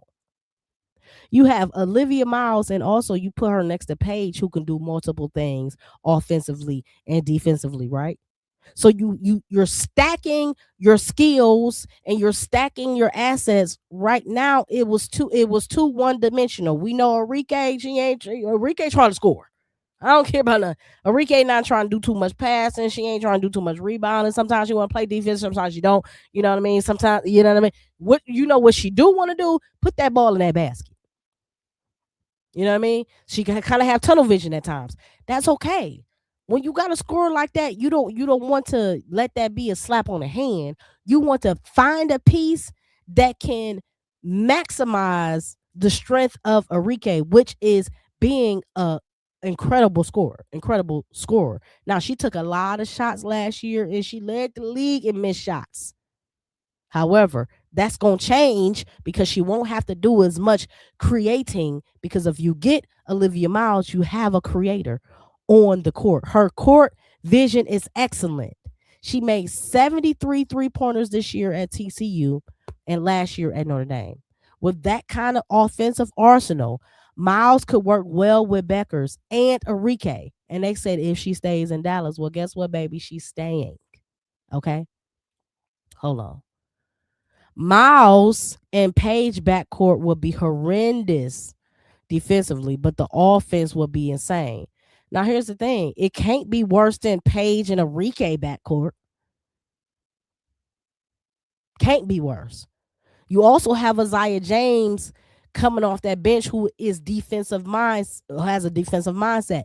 JJ Quinterly coming off that bench who has a defensive mindset. So if you start and you pack the punch to get out on and lead the scoring out the gate, then you can have your reinforcement come in off the bench. And they come in and then you start to stagger. Then you have Miles, with Isaiah James, you have Paige with JJ Quinterly. And we saw lineups last year when they started Quinterly, Isaiah James, and Paige. Started them all together. There was a game when all of them hit 20 points. So it could work, especially with a new coach, right? Because they got the goofball out of there, right? So they got a new coach. And so I'm thinking that, it could work. I think it could really work. Now, see, ESPN has Our Fam going to Minnesota. And again, if Alana Smith does move on, then Our Fam will be the next best option as far as how they reinforce their center position. But if Alana Smith stays, and I don't think they need a center as much as they need to replace the firepower in Natisha Heidelman, and then also shout out to Passing Through who let us know about the eye issue with Kayla McBride. They need that guard. So in my mind, I feel like one, you gotta go. If I'm Dallas, you know what I'm saying, I'm going to Olivia Miles. Again, this is not about playmaking and pace. Miles is a true facilitator who can elevate everyone around her. Everyone. If her jumper develops, and sometimes it can be a little hit or miss, especially from the three. Mid range, I think is pretty solid, but from the three, 35%. Now, back in the day, 35% from three, boy, you was Steve Kerr. But today, 3-point shooting, you got to be 39, 40%. I mean, Brittany Sykes was shooting 40% in Washington, and she's not known to be a 3-point shooter. So Olivia Miles, especially from that point guard position, has to become a better 3-point shooter. Alana is athletic. She can play the 4 and give you Twin Towers look while still being able to run 5-out offensive looks. That length will shut down the paint. Absolutely. Now, here's the thing. Does Minnesota say, let's start back over. Let's say one goes Fudd. Let's say Fudd goes to Dallas, which I don't think makes sense as far as what the makeup of their roster is. I don't think it makes sense. But let's say Fudd goes to Dallas. That means, so if I'm Minnesota, I would either go Miles or Eyes Awa Fam. I will go either one of them. I can either go get a big that can score and pair her with Alana, or bring Fam off the bench. But if you drafted number 2, I'm not bringing you off the bench. It was crazy to me that Seattle draft Malunga 1 and brought her off the bench. Y'all crazy. I know she's not starting over NECA, but she definitely should have been starting over what's her name? Definitely should have been starting over her. I draft you number 1 pick. What are you doing coming off that bench? That don't even make sense. So again, everything comes down. It's a domino effect. Whomever Dallas drafts, it's gonna change the future, the 2, 3, and 4. Now that goes without saying, but I think a lot of these teams will want Olivia. A lot of these teams will want AZ. A lot of these teams want Fam, and I think it's less teams that want bets between Fam, Olivia, and Fudd. I think those 3 players have the higher upside, but then you got bets. So, I mean, it's so much that can happen in the next couple days. We got to continue to watch the let me get to the comments. We have to continue to watch these trades, continue to watch these moves, because depending on who move, that's going to dictate who gets drafted. So you just straight up like Olivia more than Fudd as a prospect? I for me, I do, but because I think Olivia brings more to the table right now. Right now, she can create her own shot. She can create for somebody else. She can rebound. Obviously she can score. So for me, I like that. Fudd, I think, just like she is in UConn, I think she's going to be a system player. She's a 3-and-D player wherever she goes, but I think she goes to the better system. She goes to a mature system. She goes to a winning organization right now with nothing to prove, but getting right back to where they were, like Minnesota. I think we're going to see the same great Fudd that we saw with UConn. Plus, they have Cheryl Reeves, right? They have one of the longest tenured coach in the WNBA. That's something that just makes sense for Olivia. I mean, for Fudd. System, right? Can plug and play. Great defender, knockdown shooter. You put her with a Courtney Williams, with Nafisa. I mean, you might have some problems on your hand. So I like Olivia better all around, but it doesn't mean that I like her more than Fudd per se. I just think Olivia can bring more elements to a team than AZ Fudd. But I still think Fudd is going to do well, especially if she's on the right, mature championship contending team. It's going to be like, so who said she was a rookie? That's what it's going to be like. They're going to be like, oh, she a rookie? She could have came out last year, because I think she's going to look great on that type of team. Fudd is labeled generational. Do you agree? Personally, she's just a great player. I don't think she's generational. I don't think she's generational at all. If she was generational, then they would have won the championship this year. Generational is Paige. In my opinion, she can't be even generational when they saying that even on her same UConn team, the biggest threat on that team was Sarah Strong, and she's a sophomore. So you can't be that much of a generation. I think that AZ's Fudd work ethic is generational. I think her work ethic is, sometimes you can outwork people to a point where you just look better than everybody.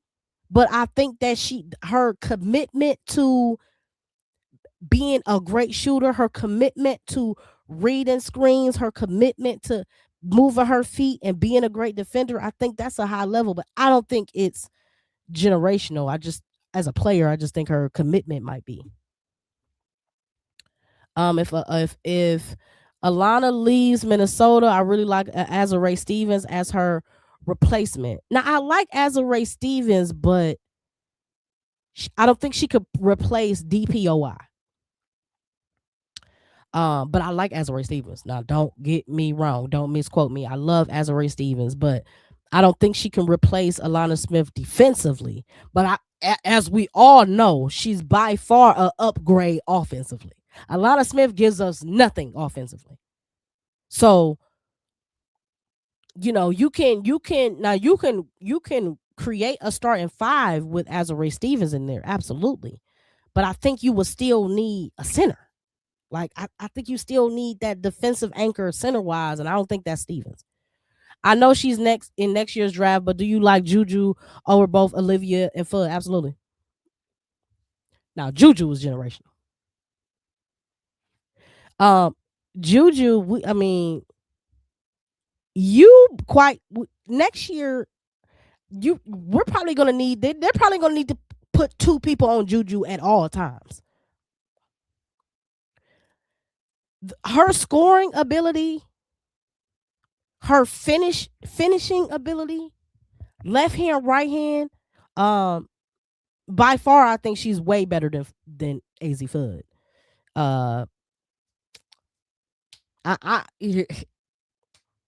If I could draft Juju right now to the Cleveland Rockers, Cleveland coming back 2028, I hope she come to Cleveland. You feel me? I know they going LA gonna try to go ahead and get her there. Come on, Juju. Come on to Cleveland, baby. Because I'm getting my season tickets and we ready. If Atlanta get Raven, they might be title favorites. That defense will be crazy. Let's look at this draft again. And now we're gonna get to the other parts. So 6 is Toronto, 7 is Portland, 8 is Golden State, 9 is Washington, 10 is Indiana. Let's look at 6 through 7 real quick. Fudd's last game against South Carolina was so disappointing. She was so bad. She was. I mean, I feel like the aggressiveness just definitely threw her off.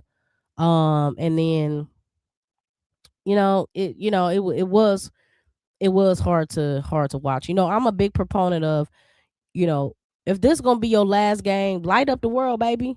Light up the world. I'd rather you be Madison Booker and take 23 shots and make 3. Now I don't want you to just make a little corny little 3 shots, but I'd rather you be aggressive, right? When that game started to get out of hand, as far as a quote unquote referees maybe playing to one side or another, and they just not having the type of offensive success, that's when I need AZ Fudd to step up. Similar to what Michaela Blakes would do, is like, okay, my shot ain't falling. I'm getting to the line, baby. Listen, you're not gonna stop me from scoring, or at least trying to score. And I felt like it's a little bit of the confidence that maybe kind of, I don't know, it just kind of, you know, I don't know, man. It was hard to watch. I'm getting broke up now just thinking about it. Azare is Fee Jr. She's not a true center. No, no. And then if you play her, and then she kind of lightweight too. So if you play her, so let's just say this: is she supposed to check the Asias of the world, the JJs of the world? Like no, she would get, it would be barbecue chicken.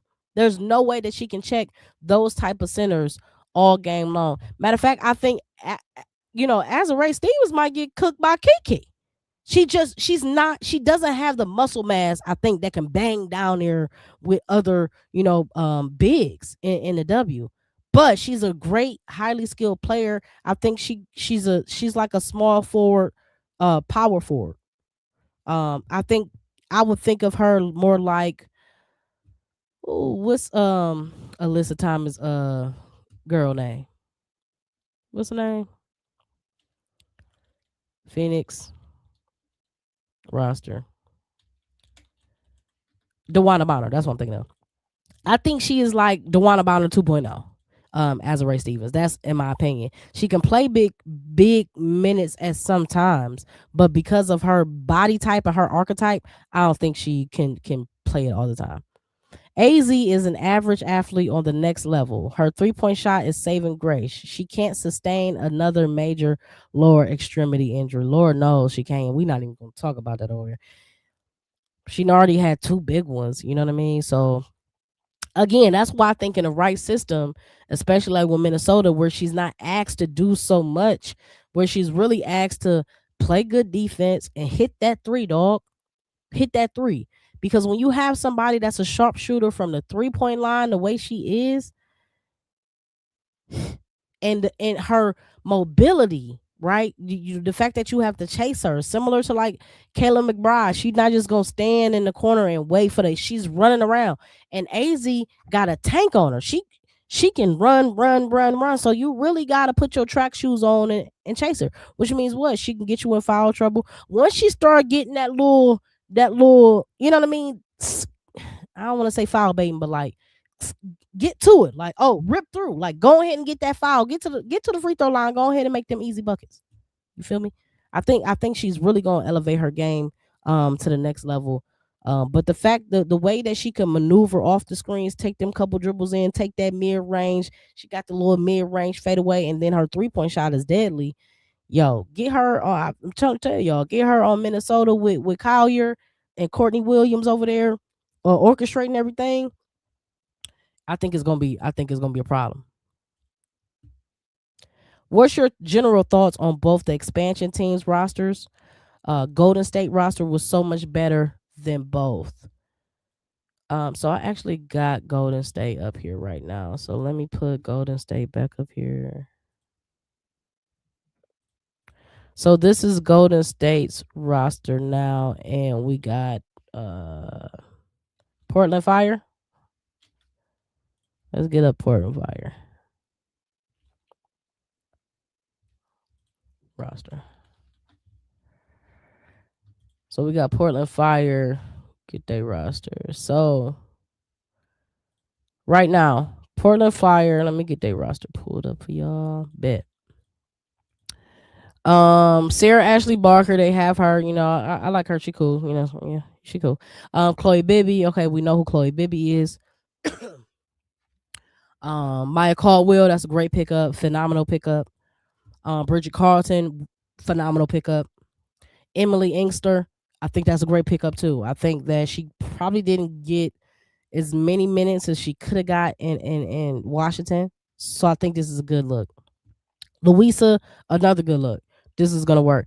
Haley, I think Haley is really a good guard. Like a good big guard. She can do a little bit of everything. I think she gets smarter and wiser.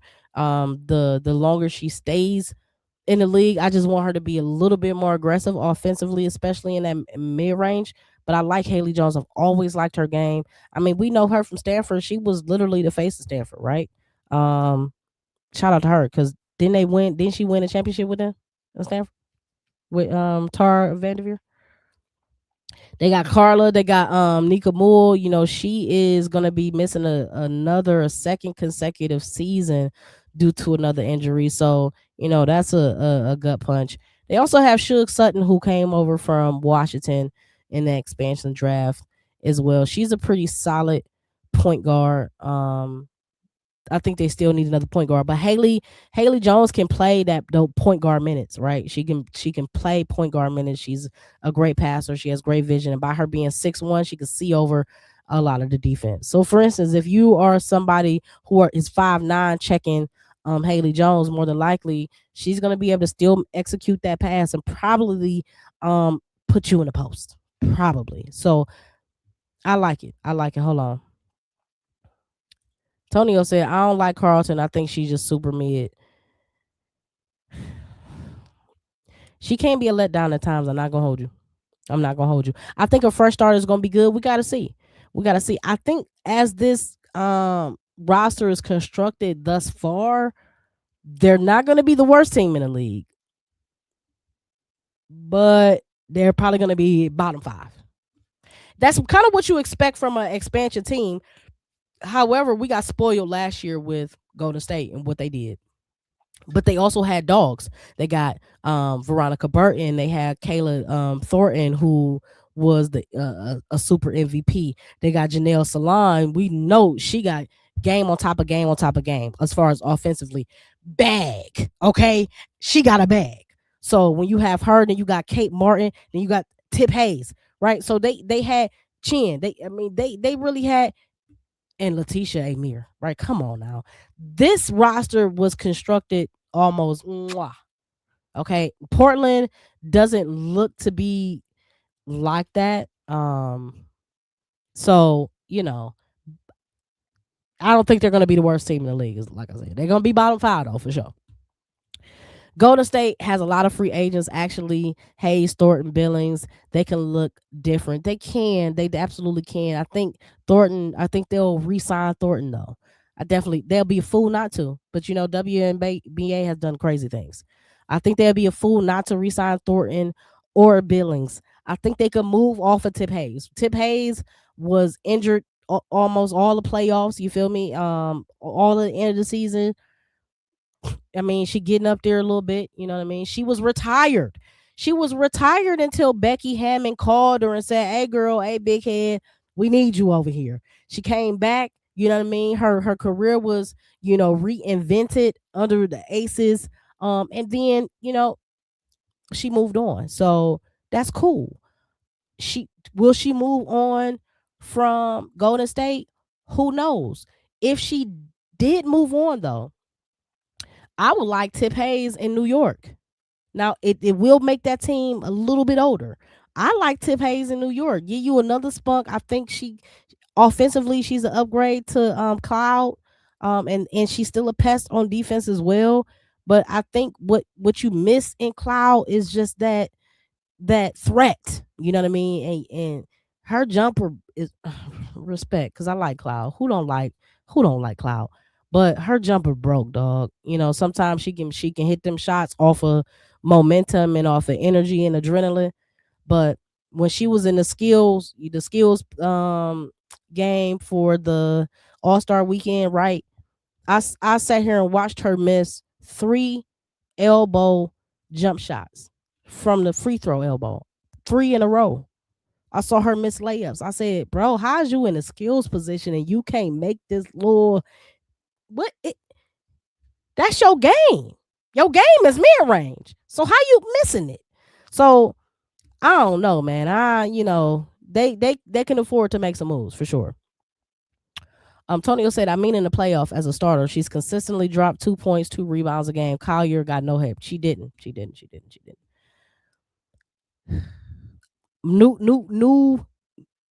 New energy, right? Right? New energy, and things can change when the um team change. Things can also change when the expectation of winning changes. There is no expectation to win over here at Portland Fire. They don't have an expectation of making a playoff run with this team. They just want to, do okay.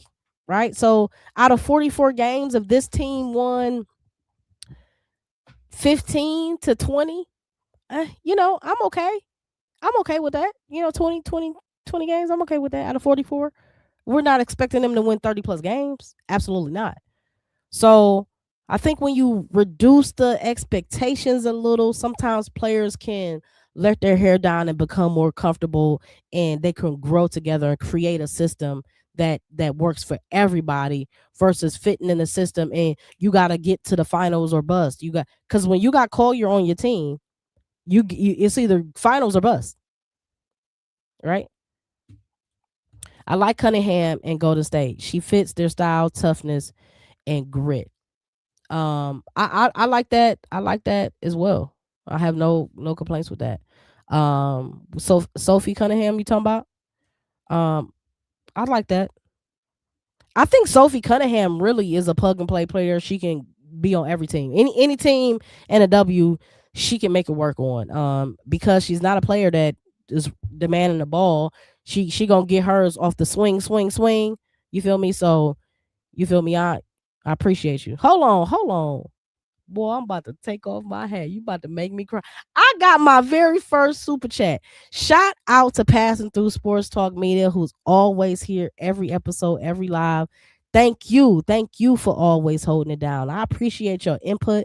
I appreciate you always dropping commentary, dropping stats, always bringing new information to the platform. I appreciate y'all. Y'all know how I feel about the chat over here, right?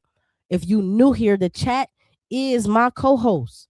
I can't do this show the way I do it, the way I vibe off y'all without y'all's input. So I appreciate y'all. Salute, salute, salute. Peace and freedom. Um, I like Tip Hayes coming off the bench for the Aces. I love that. Maybe she wanna spin the block and come back. Because you know what the Aces doing. We trying to get back to the ship. We want to back to back to back that thing. So maybe, just maybe, she wanna spin a block and come back.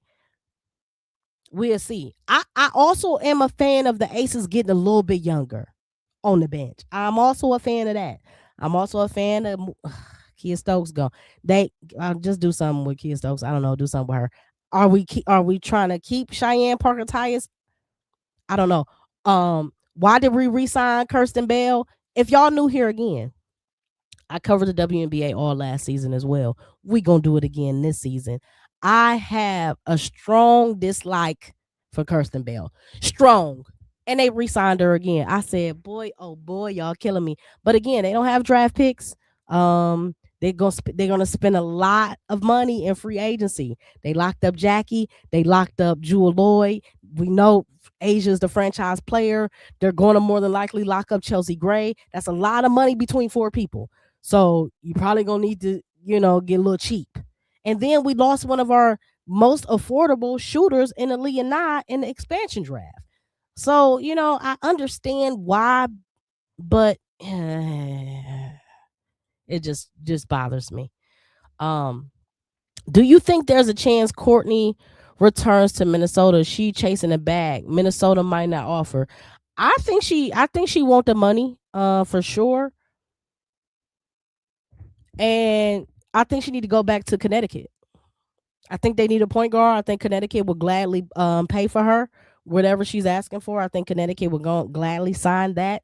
The fan base loves her, and I think that when that team moves to Houston next year, I think she'll move right with them. So I think that'd be interesting. Um, Again, that's why I think that Minnesota needs to go and get a guard. You know, Rather that is a Fudd, rather that is a Miles, rather they get a guard through free agency, they got to go get a guard because Courtney Williams is up there, McBride is up there, McBride is injured, Courtney might leave. They lost Letitia Heidemann. What are we doing? KB has pics or videos on every single front office person. She might be the worst player in the W. Wow. Isn't Rivers Connecticut starting point guard? I mean, this year she might be the starting PG. But I think she's like a Scottie Pippen type person where she can play point guard minutes, she can play big point guard minutes. But is she your true point guard though, right? So I think that's the question mark. I think that's the question mark. I think that them not having a veteran guard over there right now, if they go ahead and slide them a veteran guard, get you somebody like Courtney Williams, you pair her with Sanaya Rivers, and then you got Aaliyah Edwards down there. You got Tina Charles. If is Tina Charles coming back? Is she gonna retire? I don't know. Tina Charles still damn near giving you 18 and 10 a game too, right? So she's still a beast. She still led that team in scoring last year. So I think that they have some room. I mean, Connecticut they need a little bit of everything. So it won't hurt to get some more depth down there. I like Kia Stokes. You can depend on her for clutch time defense. Bell is a whole other story. See, I like Kia Stokes to a certain extent, but I think where Asia's game is now, Kia Stokes doesn't work on the court with her at the same time. Not at the same time. But in late, maybe late game type moments, maybe if you just need to get a couple rebound type moments, but as you can see, she didn't play practically at all in the playoffs. There were moments that she did play. But I think it's a reason why they went out and got Parker Tyus. Cheyenne, because she can give you defense, she can rebound, and more importantly, she can stretch the floor and provide some spacing for Asia because she's a scorer. Now they still got Nalissa, right? They still got Nalissa. So you got Nalissa training with Asia, right? You got her tighten up her. Nalissa got into impeccable shape the moment she went to Las Vegas, right? Because she running up and down. So now you get her, she gonna get in better shape going into this season. She got a chip on her shoulder because her teammate maybe rumored and snatched her old girl in Dejanay Carrington, right? So she gonna have something to prove for sure. Plus, I think that Nalissa's still trying to make her name known in this WNBA because she kind of got slighted a little bit in Indiana. And we know that the GMs over there with Dallas said, well, we only grabbed you because we wanted your girl, Dejanay. So now she got a championship under her belt. So I don't think you need Kia Stokes no more, especially if you keep Cheyenne Parker Tyus. I think you roll with Asia, obviously. You double back, spin the block again with Nalissa Thomas. You go ahead and keep Parker Tyus. And you might even go get a younger center. Somebody that's been rotting away on somebody's bench that can use a little refresh. Natasha Cloud in Minnesota as a replacement would be lit. Now, see, Natasha Cloud deserves to be on the championship contender team. Absolutely. Natasha Cloud can bring the defensive intensity. Absolutely. She's a bigger guard than Courtney Williams. And if you don't have Courtney Williams, Natasha slides right in. Right? They both got the mid-range. They both are good passers. Natasha Cloud is a great rebounder. They both can rebound, right? So I think that would work. I think that's a perfect replacement. You know what I mean? And it's kind of like apples to apples. They both really do the same thing. Both are not great 3-point shooters. Both are mid-rangers. Both are streaky scorers. But when they hot, cooking. Do you have a crazy prediction for tomorrow's free agency? I think the Sky going to sign Sabali. Well, so she says she not coming back, right? It's hard for me to even predict. I didn't think that big three was gonna break up. I thought they still was trying to go work it out, with injuries and you know what I mean. Like, so, but if they do though, if Satu goes to Chicago,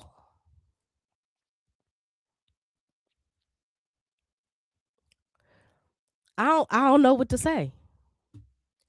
Satu in Chicago, what does that look like? Satu is not a shooting guard. She's a unicorn, right? Yeah, she can hit the three. She can do everything. But she's not your shooting guard. So that's what they need most, I think, is a shooting guard. And if you don't have that, who is hitting me up? If you don't have a shooting guard over there, Satu comes over there. So you put Satu next with Rakia. Don't they kind of play almost the same? That's the same look, right? So I don't know. But again, I think Chicago is in the business of selling tickets. Oh, versus winning games, versus making sure everything is a right fit. So I bet on them to do something stupid for sure. Not to say that signing Satubi will be stupid. I just, as far as completing your team, I don't think it works. I'm gonna keep saying it. Sanaya Rivers' offense reaches the level of her defense and athleticism, she will go down as the best ever to play the game. She has to live in the gym. Offensively, we saw sparks of her greatness in NC State on that last tournament run with her and Isaiah James. We saw her completely take over the games in moments. We saw her put the team on her back in moments offensively. Defensively, as far as the WNBA is concerned, we know two-way players. We got Sykes up there, one of the better wing defenders.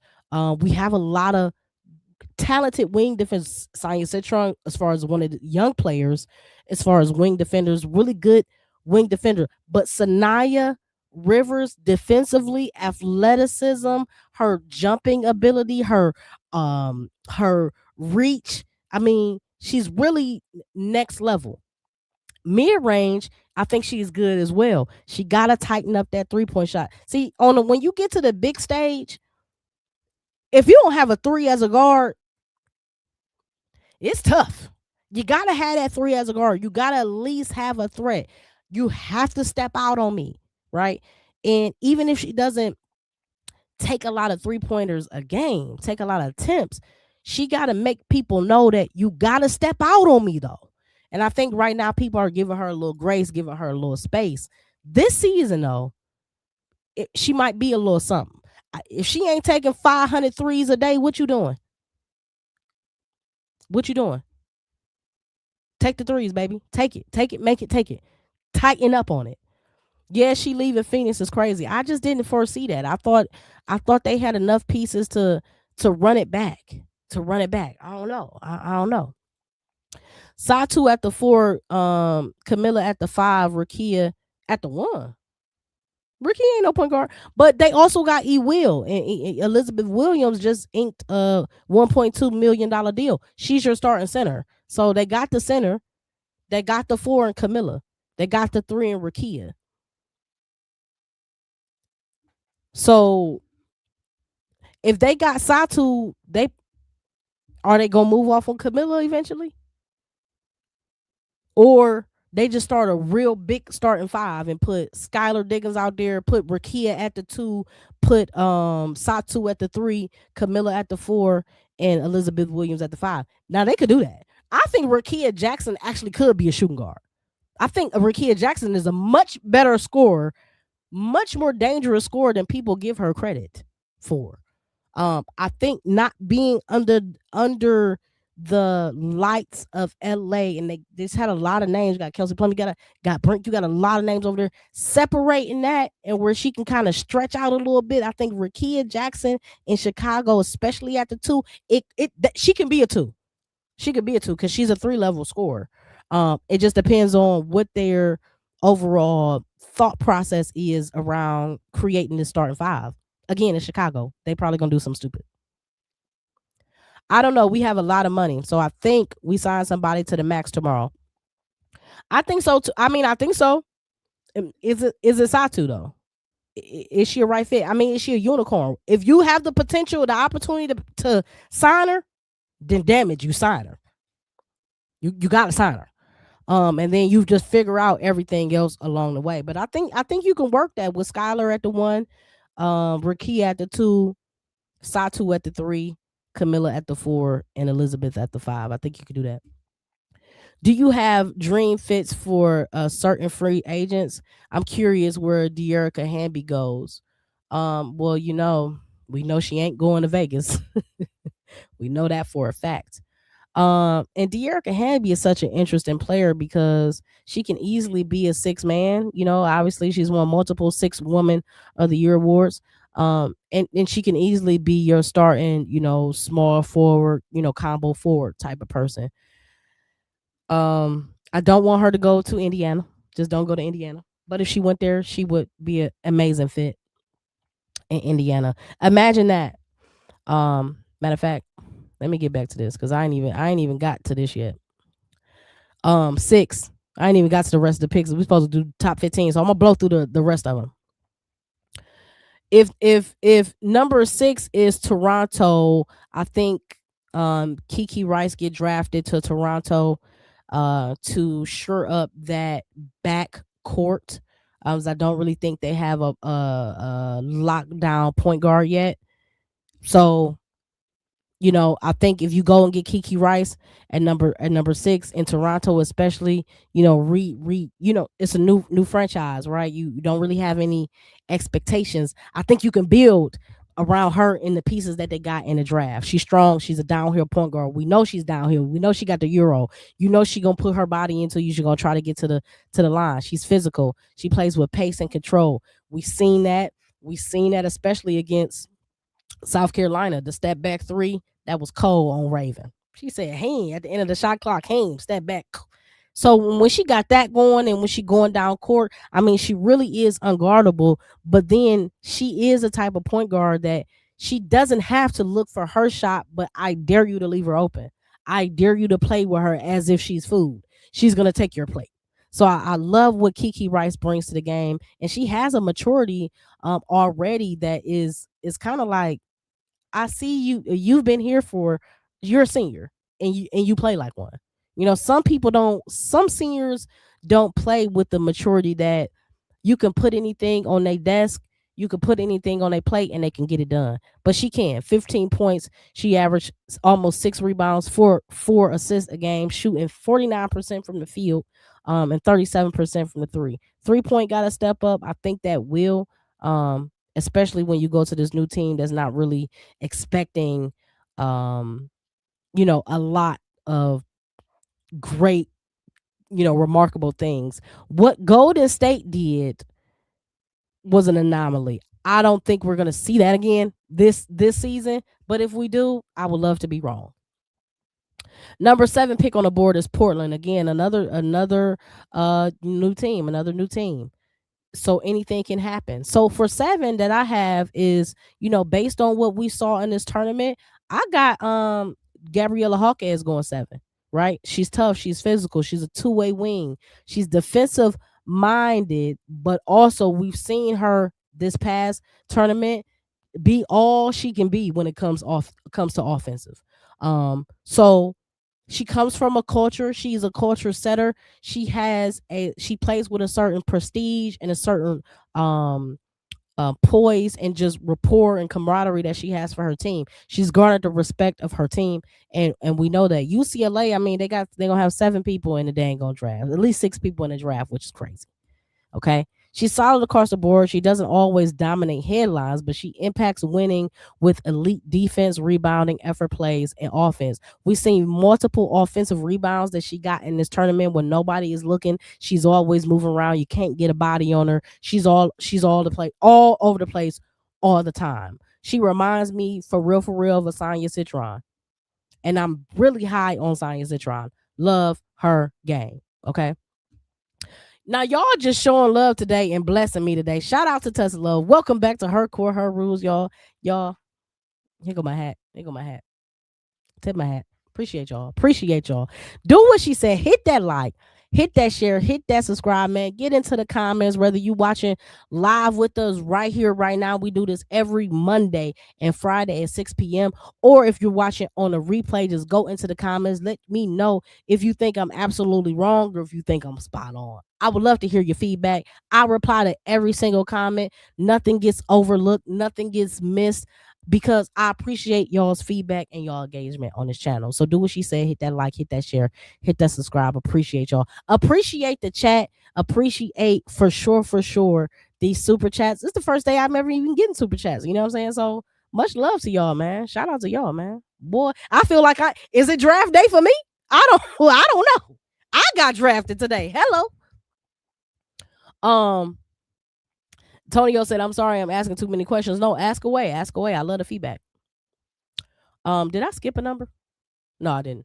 I did. Okay, so eight.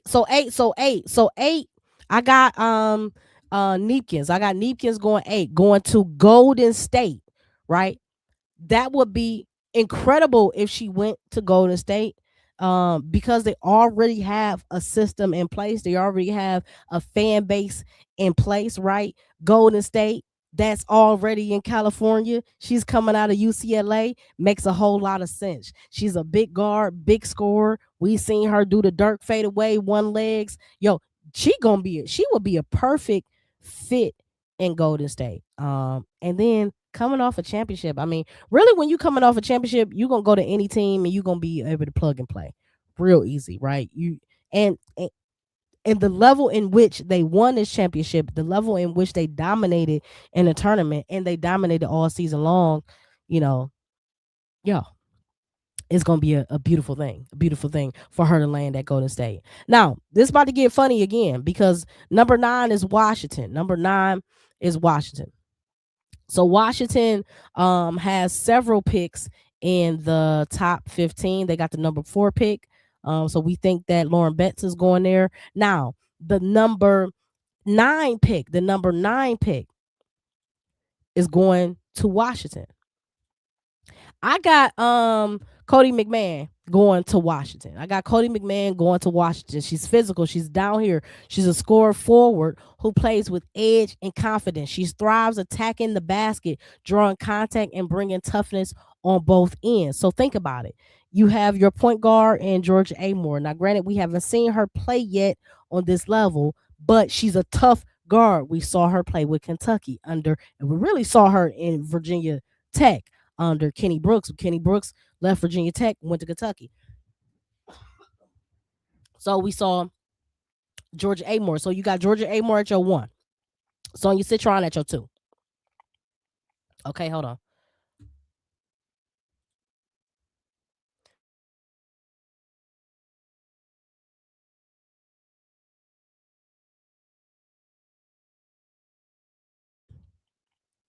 Okay, Georgia Amore at your 1. Sonya Citron at your 2. 3, right? You still have JC Sheldon. I bring JC Sheldon off the bench, respectfully. I'm gonna bring JC Sheldon off the bench, absolutely, respectfully. Let me go to the Mystics roster again, because I just had it up. Let me put it back up.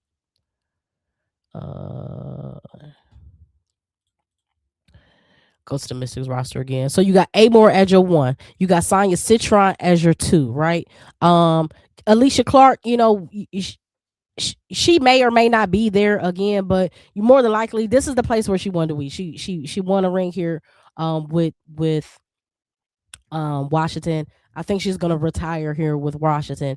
So let's say this might be her last couple years. You can still bring Cody McMahon off the bench, but I think if it was me, I'm starting Cody. That's just what I'm doing. So I'm going Amore 1, Sonya Citron 2, Cody McMahon 3.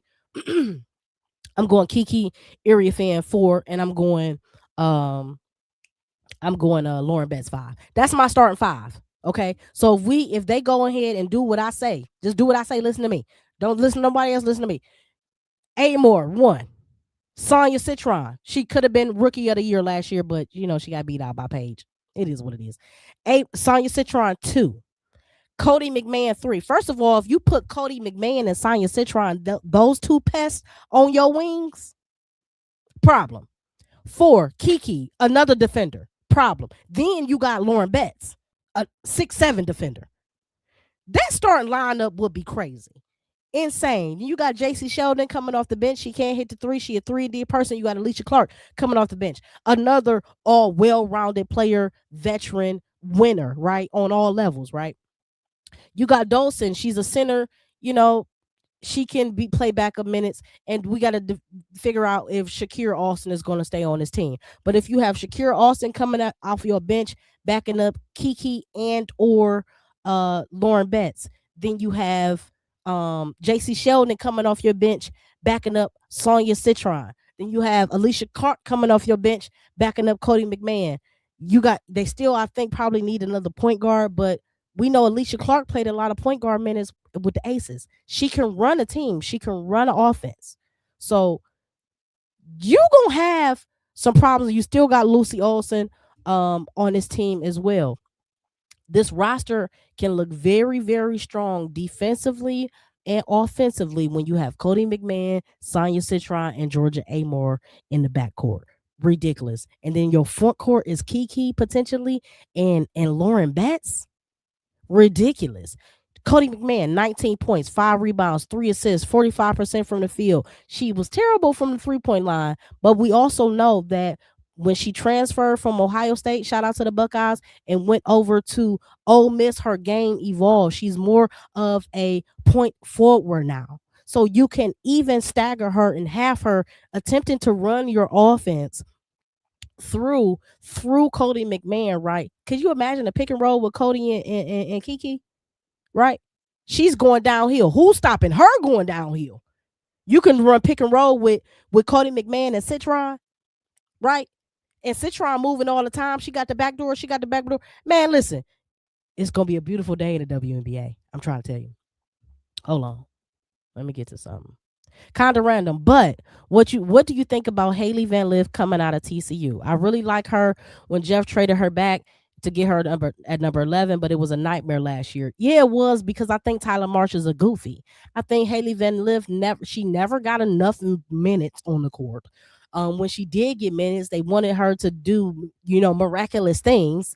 Hailey Van Lith is a energy player. And when I say that, I mean, if her confidence is broken, if she's deterred a little bit, if she feels like she's under, too much pressure, it affects all of her game. We saw it in Louisville. We definitely saw it at LSU, and we saw the reinvention of her game at TCU.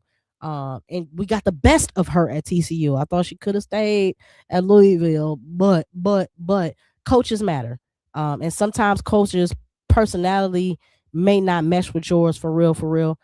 And I think that's kind of what's happening with Tyler Marsh. I think Chicago, before they make another move, get Tyler Marsh the fuck out of there, right? So find somebody else.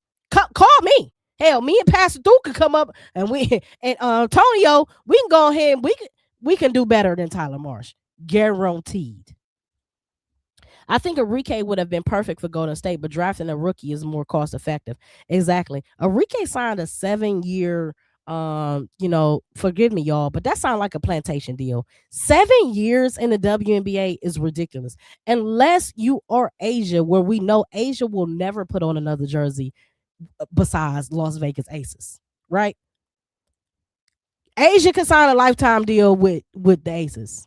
We know she's never going nowhere. Enrique 7 years, I don't like that. I think Enrique don't play enough defense to be over there in Golden State. I think everybody on Golden State's court is required to play defense. Everybody. Even off the bench. Kate Martin, everybody over there got to play. Letitia Amir, everybody has to play defense. And Enrique, she want to not do that as much, and she prefers to lean into the offense, which sometimes works when you are a phenomenal scorer. You just got to be in the right place. Now, ironically, Enrique, I think, would have worked better in Chicago. go to Chicago, pair Enrique, Skylar Diggins, and Rakia. I think Enrique would have fit perfectly next to Skylar Diggins. Because Skylar Diggins got all defense you need. She got she got defense for enough for two people, right? So I think that would have worked. And Rakia got enough defense where you can kind of hide the mishaps on Enrique's defensive side. However, she locked in with Dallas, so good for her. As a Mystics fans, J.C. Sheldon, Alicia Clark, Jay Melbourne, and no Jay. Now hold on, Jay was impressive. She really blew my mind this year. What she was able to do and what the way she scores, the way she can attack and get it to the paint. I love her game. Steph Dolson can go, but you saying JC, Alicia Clark, Jay, and Dolson can go. Dolson need to retire. I don't even know why she on the team. Alicia Clark, I think you need to have a veteran on these very, very young teams. You need one veteran who has won, and then she has great rapport with this organization. So I like Alicia Clark staying there, but JC Sheldon, she's a great defender, but she can go. Yeah, I'm trying to upgrade every last one of them. I'm with you on that. I'm definitely with you on that. At least 3 or 4 I can upgrade. But Cody McMahon is the upgrade to Alicia Clark. So you can upgrade Alicia Clark in a draft and still keep Alicia Clark on your team, and to have that leadership, and to set the tone and the standard. Every time I see Citron play, I die inside a little. We traded Atkins for Citron exactly. I love Citron coming out of Notre Dame. Didn't we all? Didn't we all want to see Citron at Notre Dame this year? Could you imagine if Citron was on Notre Dame team this year? Could you imagine Citron with this version of Hannah Hidalgo? Could you imagine? So yeah, Atkins was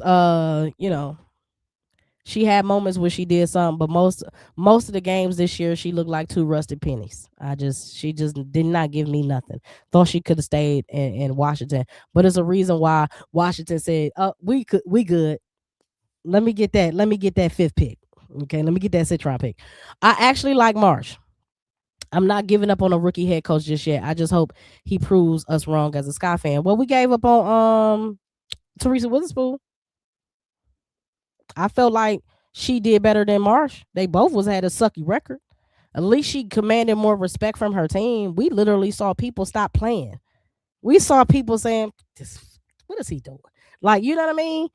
Can you imagine what Skylar Diggins is going to say to Tyler Marsh when stuff not going right?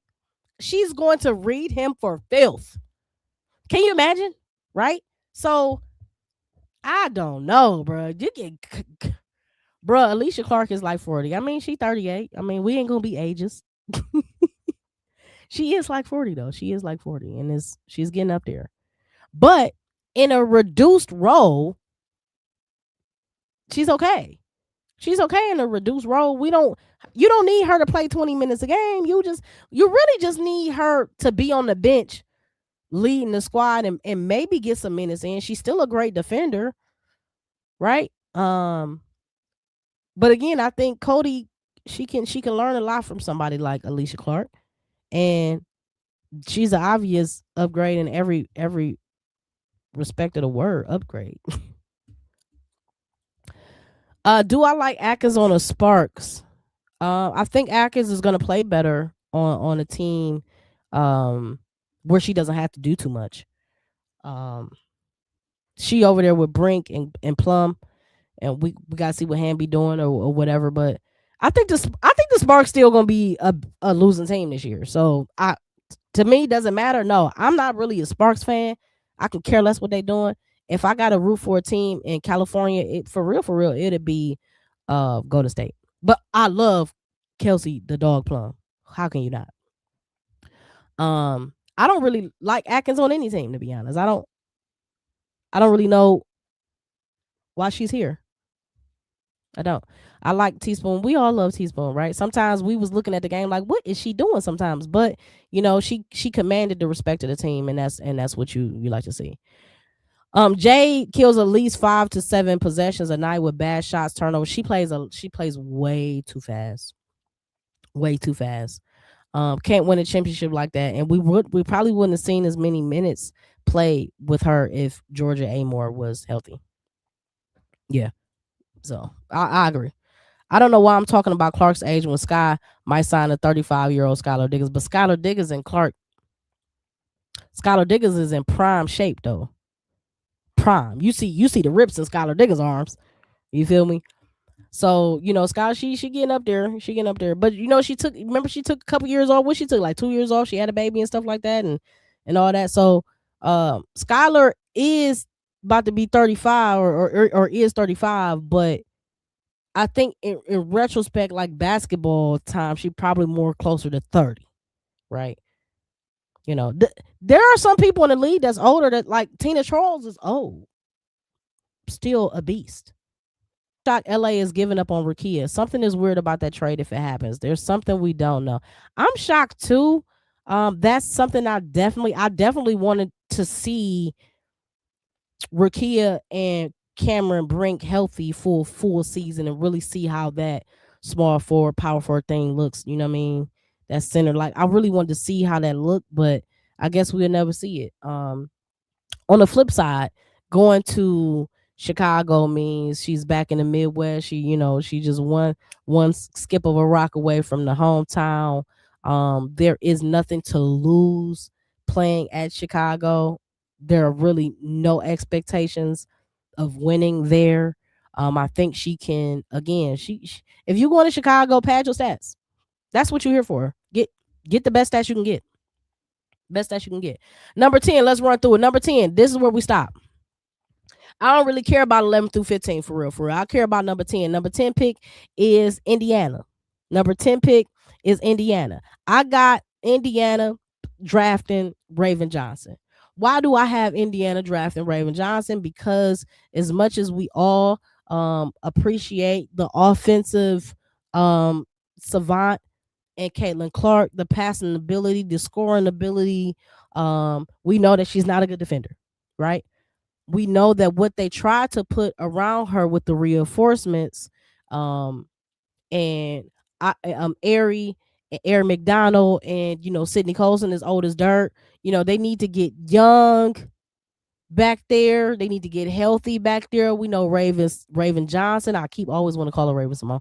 Raven Johnson is a tank. She's built to play a full season.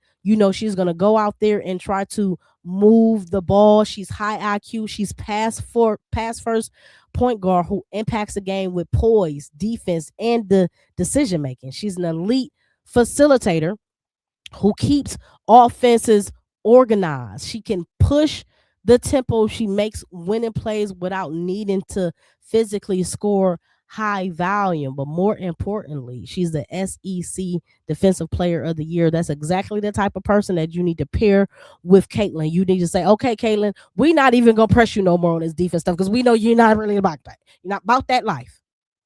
Put Raven out there. Make sure Raven, when she comes off the bench and is covering those minutes, she can give you this same intensity defensive wise, and she can still run your team. She still understands, I know how to play with a big. I know how to get the ball down to the big. Now he said this. I hope Raven don't go to Indiana. Please, God, no. I think Marta Suarez is their pick, Duana Bonner replacement. Now, because I'm not an Indiana fan, I don't want that either. But I think they got a Gamecocks connection. Raven, AB. She's going to easily be able to get the ball to AB. She's going to easily be able to fit into that system over there. So I think it works. Do I want it to see it? No. No, but I think it works. Raven absolutely had a very disappointing last game. Also, I mean, everybody on South Carolina had a bad game minus Joyce. And then Joyce was kind of all over the place for me, too. Joyce, for me, is hit or miss. I think Joyce is maybe a little bit overrated. I don't think she has a lot of post skills. I think that she can score off of hustle, intensity, and her quickness, her athleticism. But I don't think she has a lot of skill in the position. She's quicker, stronger, and faster. When you look at her neck go out. She's strong as hell, right? But as far as big skills, I think when you look at somebody like Shakira Austin, even though Shakira, she in the WNBA or whatever, but I think even on a collegiate level at that time, Shakira Austin would have smoked her. Like offense, when you just compare offense, and she's not Shakira Austin is not a person, a center that we look at. Oh yeah, she a cold center, but I do because she is really like that. I just think Joy's got to tighten up on so many different levels, but she got 2 more years. She might play 5 years. But whenever she come out, I think she's gonna be a completely different beast. But I just don't think it's right now. I like Raven in Chicago or Atlanta. Welcome back, Robert Minnick. Welcome back to Her Core Her Rules. I ain't seen you in a minute, bro. Hope you've been well. I like Raven in Chicago or Atlanta. Theoretically, either one of those teams will work. Atlanta, I think they set on guards. I mean, are they gonna keep Jordan Canada? Do you know they keeping Tahina Pow? If they don't keep Jordan Canada, then you can probably try to get Raven. If they don't keep Jordan Canada, Tahina Pow and Raven Johnson obviously already have the Gamecocks connection. And that I think that will work. So yeah, I do like her in Atlanta. To your point, I like her in Chicago coming off the bench, but then that means, well, what you doing with Haley? Are we trying to make Haley a point guard, or we are okay with her just being a combo guard? I think Haley can be a WNBA point guard with more patience, right? She got to get the minutes. So if you draft Raven, are you giving up on Haley Van Lith? Because obviously the conversation is Skylar Diggins. You don't need Raven, Skylar, and Haley. You don't need a 3-man depth chart, especially when one person is a rookie. You can, but not when you have another person like Haley Van Lith, who practically still is a rookie because she is still a big question mark. So I think you got to kind of maybe put Raven behind somebody else. And Raven and Skylar play almost the same. They're not scoring first mentality. They are defensive mindset point guards. So if Skylar is going to be at Chicago, I think you need the opposite of her coming off the bench. And I think the opposite of her really is Haley Van Lith. So we'll see.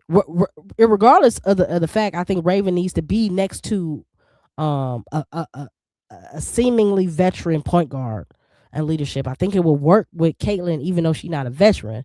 But what she does well is scoring, and I think Raven can learn from that. I think Raven and Skylar do the same thing already.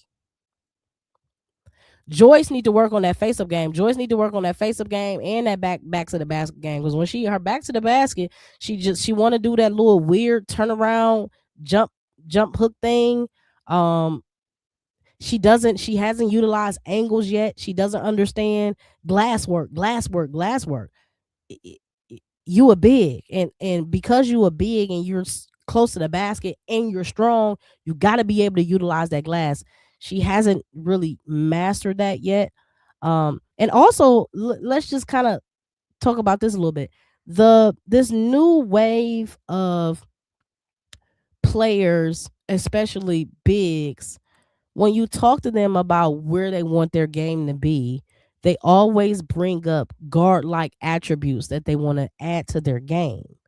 So, for instance, there was a commentator that was talking to South Carolina Gamecocks during the tournament, right during the Final Four, and they were asking, everybody on the team, like, if you had anybody in the WNBA, if you can grab a skill from them and add it to your toolbox, what would it be? And Medina Okot said, I would love to be able to shoot threes like Caitlin Clark. Joyce Edwards is another one who said, I would love to be able to shoot better threes.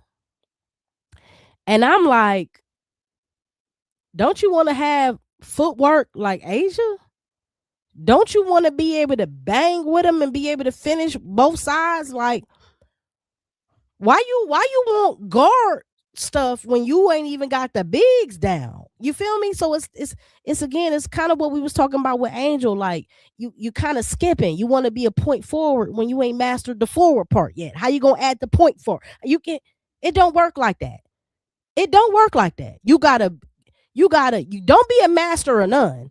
Don't do everything barely, right? Don't do everything. Okay, you really good. Okay, you A+ rebounder, but you C+ everywhere else.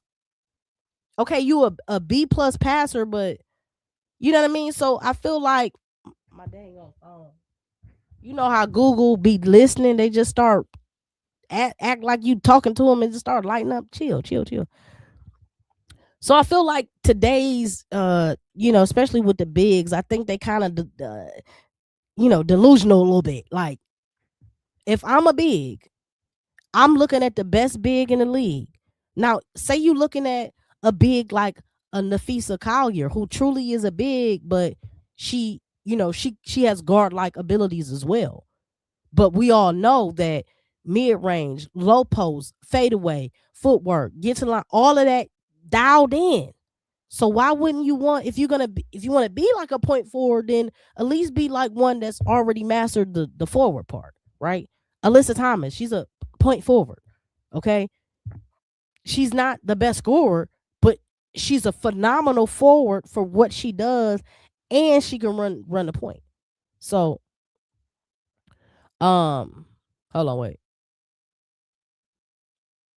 I'm missing something. Hold on. Joyce is a monster, but I don't think her game elevates and become refined until she gets to the W. She's a diamond. She needs a little buff to her. Absolutely. Absolutely. Completely agree. Do you not like Indiana Fever or the fans? I don't like the fans. I ain't got no problem with the team. Hell, I like most of the people on the team. I mean, the start five.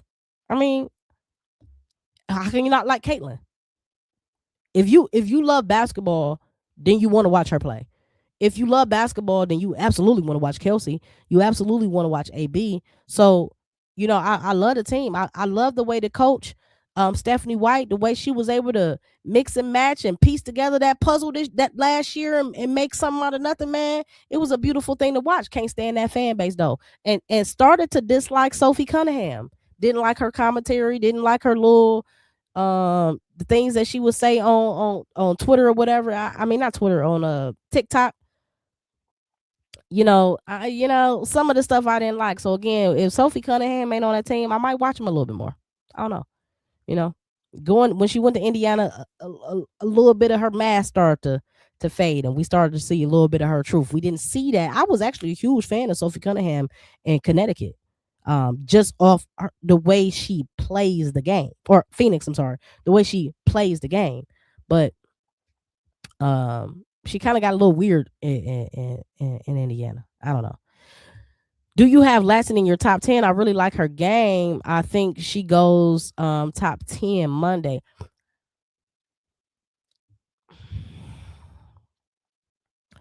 Latson, I think, is gonna be a system player. I think the way she was just so unreliable this season, she did become a better defender. But I think her strength in scoring kind of took a back seat.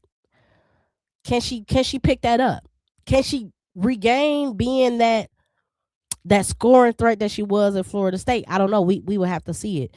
So it really depends. Again, the top, like even 11 through 15, and I plug some people in there. I plug Nell in there for 11. Going to Washington. I plugged her in there for 11.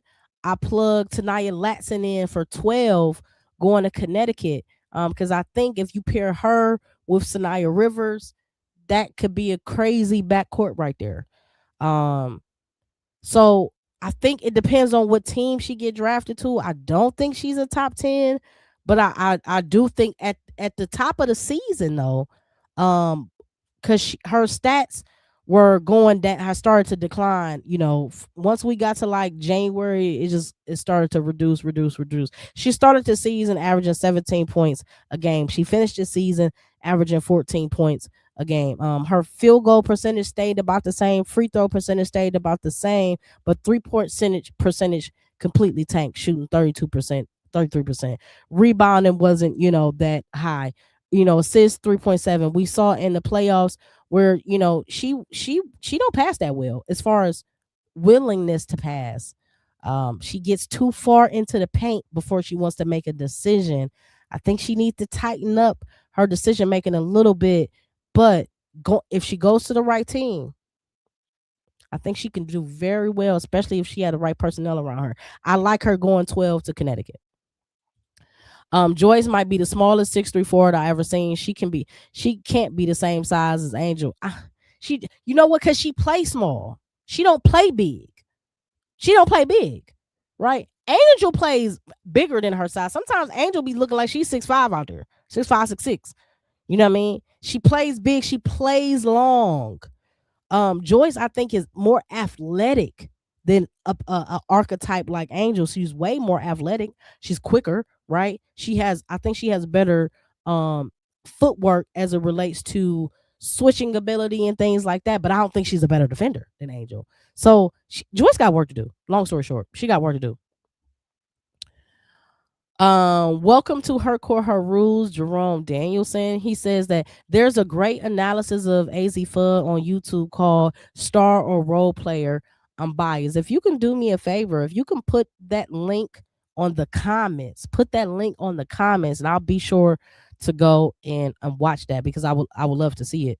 Because I'm kind of in the middle. I don't think she's a star. I think she can be a star role player, if that makes sense. Like we talked to like Kayla McBride. Like, is she a star? No, but she made an all-star team, right? She can be one of the best shooters on your team, but she ain't a quote unquote star per se. She's just a phenomenal role player. So yeah, I don't know, but please put that link on the comment page so when I get off here and when I get into tomorrow and I'm digressing, I can go ahead and watch that. I love Lassen Game, but she was not great this season. No, she was awful, Robert. She was terrible this season. Terrible. I don't know if that was part system. I know for a fact that, in my opinion, Dawn didn't use her correctly. I would have played her a lot more minutes on the ball as the point guard, giving her the ability to create, giving her the ability to have space and go downhill and not trying to create when she only has 7 or when she only has 10 feet left before she gets to the basket, before it gets too crowded down there. I just thought Don trying to make her sit in that corner and receive this, the pass and hit the shot. She's not a catch and shoot player. She's a player that needs to create. And I think she was robbed of that ability to create offense this season with South Carolina, which is why I think her offensive game declined a little bit. Again, ain't nobody perfect, and I've been saying all season long no team was safe. I didn't even think South Carolina was safe, even though they were my faves. And the reason why I didn't think they were safe is because I saw the glaring holes in their offense. And Tanaya Latson was a person that we thought was going to be able to kind of help the flow of that offense a little bit better. Where Raven didn't have to do all the creating, but Raven done got the handles like that she ain't breaking ankles, but Tanaya Latson can. So I feel like maybe if you would have maybe took Raven off the ball sometimes and put Tanaya Latson on the ball, I think we'd have had a different outcome. I like Latson, Trinity Carter 2.0 without the attitude. She will land in a beautiful situation and we will see her flourish when she becomes the primary ball handler again. She has to be the primary ball handler. Yeah. And I think Carter gets a bad rap, for a lot of reasons. I think she played well under Teaspoon. She ain't had no issues with Teaspoon because fire met fire. And sometimes a coach can understand you. I see you. I understand you. So you don't need to explain who you are. I already know who you are. You got so much fire in you. People take it as, a threat. But really, it's passion. You feel me? So I think Lasson she's gonna do well wherever she goes. Is Arcot your third best big behind Betts and Fam? Actually got Okot. I got Okot going 15th, I think. Oh, you know what? I took Okot I did take her out of my top 15. I did take Okot out of my top 15. Um, Defensively, yes. Offensively, not a chance. Not a chance. Um, I think Okada's going second round. I don't think she's a first round draft pick. I think she's going second round, and that's okay. I think she played her way out of being a first round draft pick. But the way the CBA is, you a second round draft pick, you still gonna make a team. You know what I'm saying? You still gonna have a contract. So I think Okada works well. I mean, she might work well with Asia. I think she's an upgrade to Kia Stokes at this point in her career. In Kia Stokes' career, that is. So she's definitely not a starter in the W. Not as a freshman or a rookie. I'm sorry, not this year. Lauren, welcome back, UCLA Blue and Gold, Sergio. Look, what you? Hey, listen, you've been turned up ever since UCLA won. He said Lauren deserves number one. Well, if she goes number one, that means she will go to Dallas. Dallas definitely could potentially use another big. They got Leah Rule, they got Rhea Marshall. So they could use another big. But here's the thing: Leah Rule 6'7" too. Lauren is 6'7", right? I think Lauren is best served in Washington. And not because I think that she's a fourth round pick. I think the top 4 picks, they're all number 1 picks. Olivia Miles, AZ Fudd, Awa Fam, and Lauren Betts are all number 1 picks, respectfully. But they all can't go number 1. I think Lauren looks much better in Washington, paired with Kiki. I also think, like you're saying, that Lauren can definitely go to the Lynx as well. I think she would look good over there with the Lynx as well, especially if they move off of Alana. But again, you got our fam. I mean, they can go any way. They can go any way. They can go any way. I'm taking our fam over Lauren Best though, for sure. Sorry, Sergio, but Iowa is the number 1 prospect this year. Lauren has the highest floor in the draft, but Iowa has the highest ceiling. I like that. Lauren has the highest floor, but Iowa has the highest ceiling.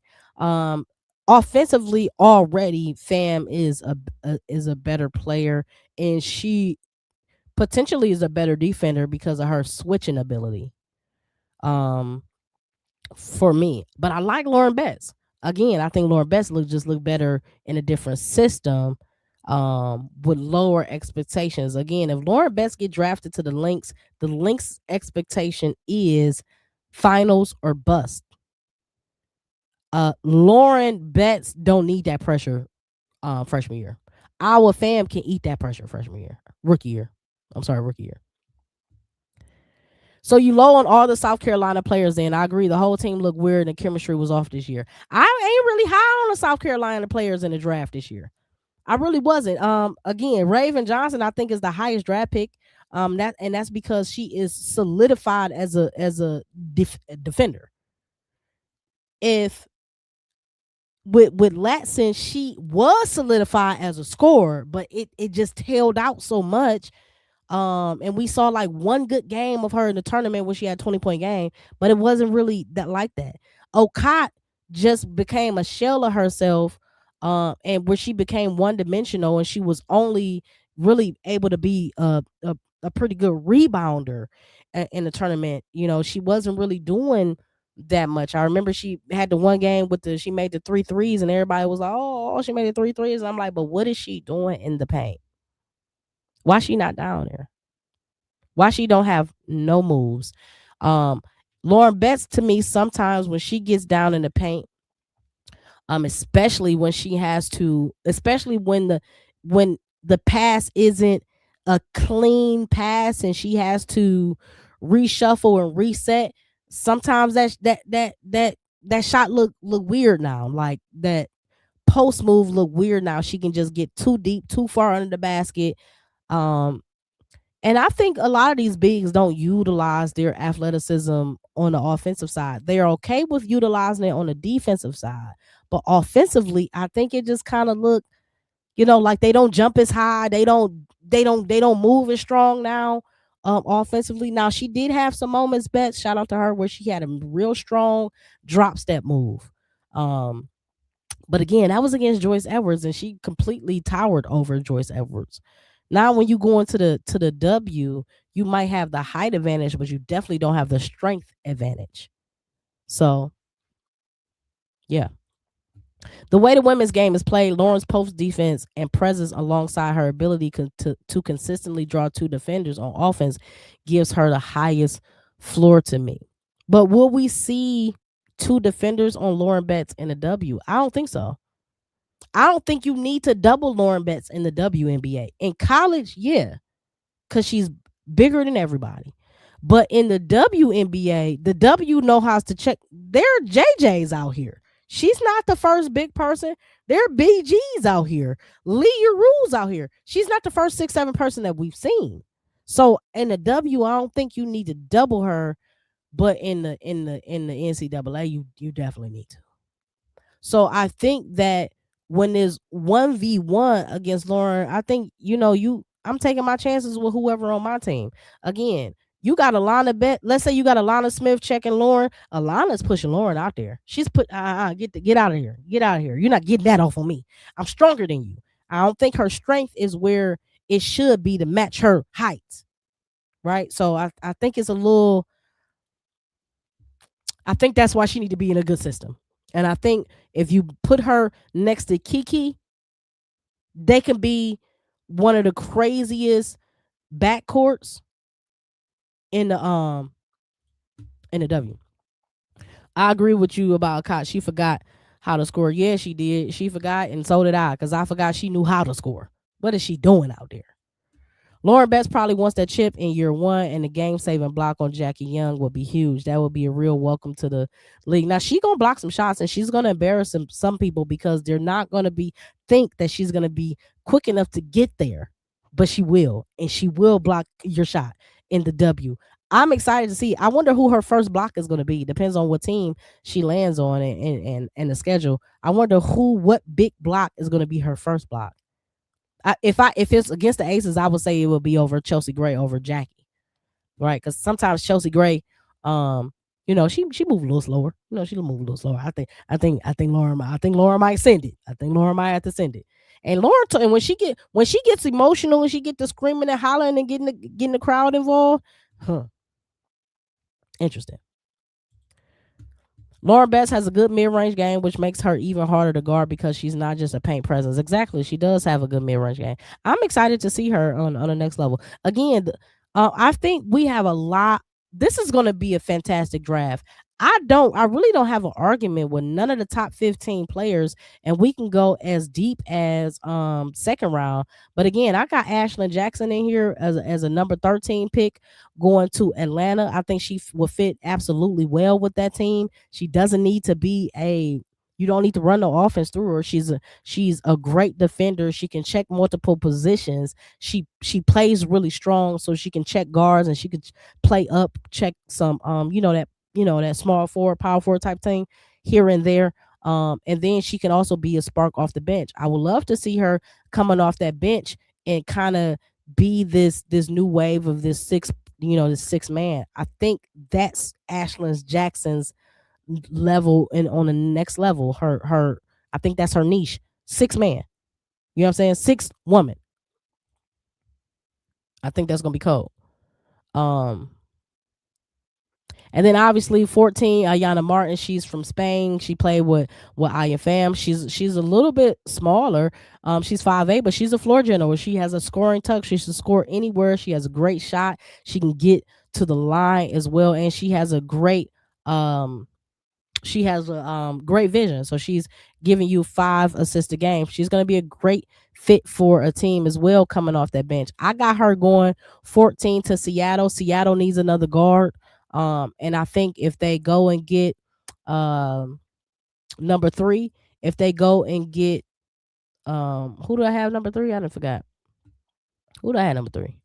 If Seattle goes and gets our fam number 3, then they can get her Ayana 14, and then you got your big and you got your guard, right? And they already got Natisha Heidemann, so I think it will work. And then 15 going to Connecticut. I got Marta Suarez. You put Marta Suarez next to Sanaya Rivers, okay? Aaliyah Edwards, okay? Okay, we might have some. We might have some. So you think the top three are locked in no order? Fam, Fudd, Betts. You don't see any of those falling at all. The I actually think the top three is not locked because I think Olivia Miles. Um, I think the top four is up in the air. Olivia, Fam, Fudd, and Betts. I think it's completely up in the air. I mean, y'all tell me what would y'all do for y'all number one pick, and then put them in order if y'all want to. Y'all got Fudd, Betts, Miles, or Fam. What y'all got? How y'all going? For me, I think it could. Man, I'm trying to tell you, them first four picks, it can go. It can go either way. Again, I think a lot of thing is going to be dependent upon the free agency and who gets signed where. For real, for real. I'm gonna take a couple more of these comments and then we're gonna wrap it up. We're gonna wrap it up because is y'all hungry? It's 9 o'clock where I'm at, girl. I got to eat. Lauren Betts, when Lauren Betts gets emotional, that's when she becomes even more of a beast and takes over the game. Absolutely. And her emotion spearheads the rest of the team and everybody kind of follows her lead. We saw that again in South Carolina game, the championship game, but we actually saw that all tournament and all season long. Who was a better prospect coming out, Camilla or Betts? Do you think LA passing on Camilla was the wrong move? I think it wasn't the wrong move. LA passing on Camilla because they still have Brink and they got Rakia, but not having Rakia anymore it kind of just makes me question that. I thought that Chicago was trying to do something creative with Camilla and Angel. In my mind, I thought it was going to be like a Tim Duncan, David Robinson type of thing. But, they done already blew that up. So we'll see. I like Camilla over Betts, though. I do like Camilla over Betts, but I like Betts as a defender over Camilla. I like Camilla as a better, offensive player. So that's just me. That's just me. But I love them both, for sure, for sure. Lauren gonna average 20 and 10 with consistent doubles. I think she does everything well aside from shoot threes. Strength won't be a problem at all. I just don't think she can be a true number one option. So I think you're right. I think she's not a number one option. That's why I think her and Kiki gonna be crazy. Just go ahead and do what I say. Just draft Lauren Betts to Washington. Most people will say she deserves to go higher, absolutely, but her and Kiki. Camilla does not have the footwork that Betts has. No, but I think she has a better jump shot. I think she's more creative as a offensive player as well, just as far as her post moves in general. But you can. I wouldn't argue if you got Betts over Camilla. I wouldn't argue that at all. You can make a case for either one of them. Absolutely. Absolutely. Yes, a 6 Woman of the Year award for Lauren Betts would be great because it will still show how impactful and valuable she is. For sure. For sure. I think with most of these players and practically all these players in the top 15, I think that they all are going to have great WNBA careers. Shout out to you, man. Shout out to you. Welcome to Her Court, Her Rules. Fudd will go fifth. Fifth to Chicago. I hope to God that don't work. That don't go like that. But it could. It could definitely go like that. But I think they would be crazy, like, so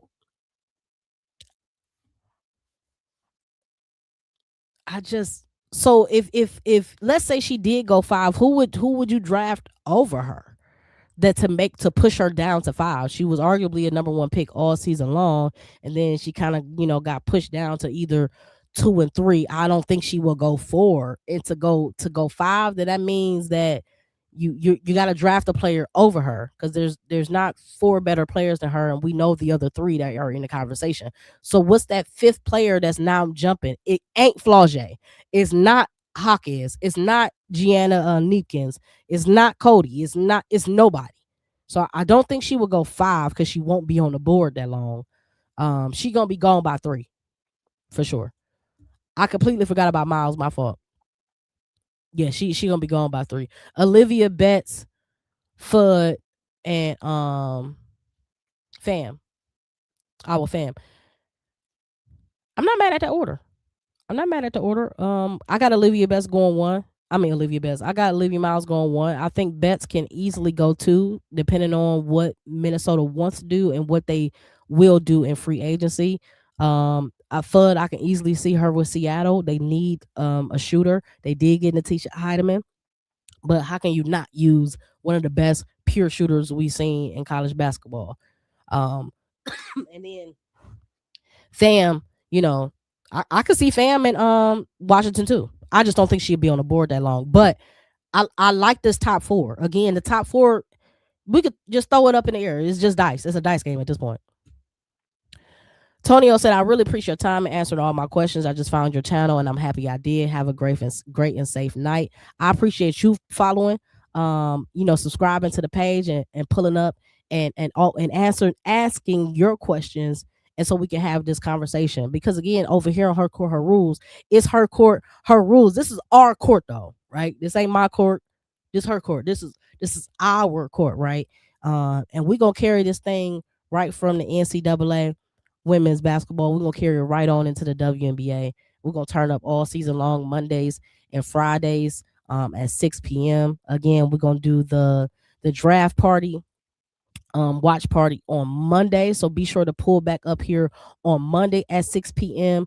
for the draft. All we did today was our Her Court, Her Rules mock draft, but Monday, the actual draft comes on at 7 o'clock. So be sure to pull up again at 7 o'clock. Definitely appreciate y'all. Let me see. And I forgot that Passing Through said earlier, in my opinion, the top players of this draft are Our Fam, Betts, Angloma, Liv, Latson, Rice, Raven, Barker, AZ, and Gabriella in that order. So I had to go back to that because I remember I said, I definitely got to go back to that because I like your order, and this is his top 4, right? This is his top players. Fam is his number 1 pick. Is that's how I'm reading it. If that's the case, then this gonna really make this draft very interesting. So y'all make sure y'all pull up here Monday at 6 p.m. for the draft, and then again we're gonna do this every Monday and Friday at 6 p.m. Man, it's been a great episode. Again, this has been my longest episode, so shout out to y'all. Y'all really made it exciting and fun and entertaining. I definitely appreciate all the commentary, all the banter, all the opinions, all the stats, all the think pieces. Again, this ain't just my show. This is our show, Her Court, Her Rules, every Monday and Friday at 6 p.m. Y'all know each and every episode is powered by Free Your Lens, the illest lifestyle brand on the map. Learn all about the movement at freeyourlens.com. We're going to have new content coming out on the website. We're going to have new merch dropping on the website, new content and everything dropping right here on Beyond the Lens TV. So if you are not subscribed, please make sure you are subscribed. Turn that bell on. Get that notification popping, because I post actively in our YouTube posts. You can post on our community board right here on YouTube. Again, this is Her Court, Her Rules, Our Court. I appreciate all of y'all pulling up. Let me get to Rob. He said Betts number 1, Fam number 2, Miles 3, Fudd 4. Let me just see. So you will have Betts going to Dallas, Fam going to Minnesota, Miles going to Seattle, and Fudd going to Washington. I'm not mad at that either. Fudd plays a lot like Citron to me. So I don't know if they would draft another type of Citron, but again, who wouldn't want one of the best pure shooters this game has seen, college basketball has seen? It's just got to translate on the next level. Anybody and everybody is going to want that player. So, how can you go wrong?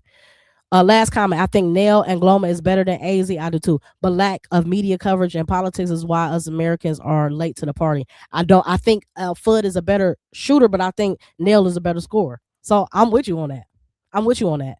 Um, all is going to change when everybody gets to the WNBA, and all of these rookies are going to be judged against one another. Rookie of the year, where do you scale against everybody? Last year the biggest conversation was Paige and Citron, but Paige dominated the rookie conversation, name, brand, you know what I mean, and all of that, winning UConn. Then you got Citron, Notre Dame didn't win, you know what I mean. So but this year, clean slate, and the rookie battle is going to be crazy.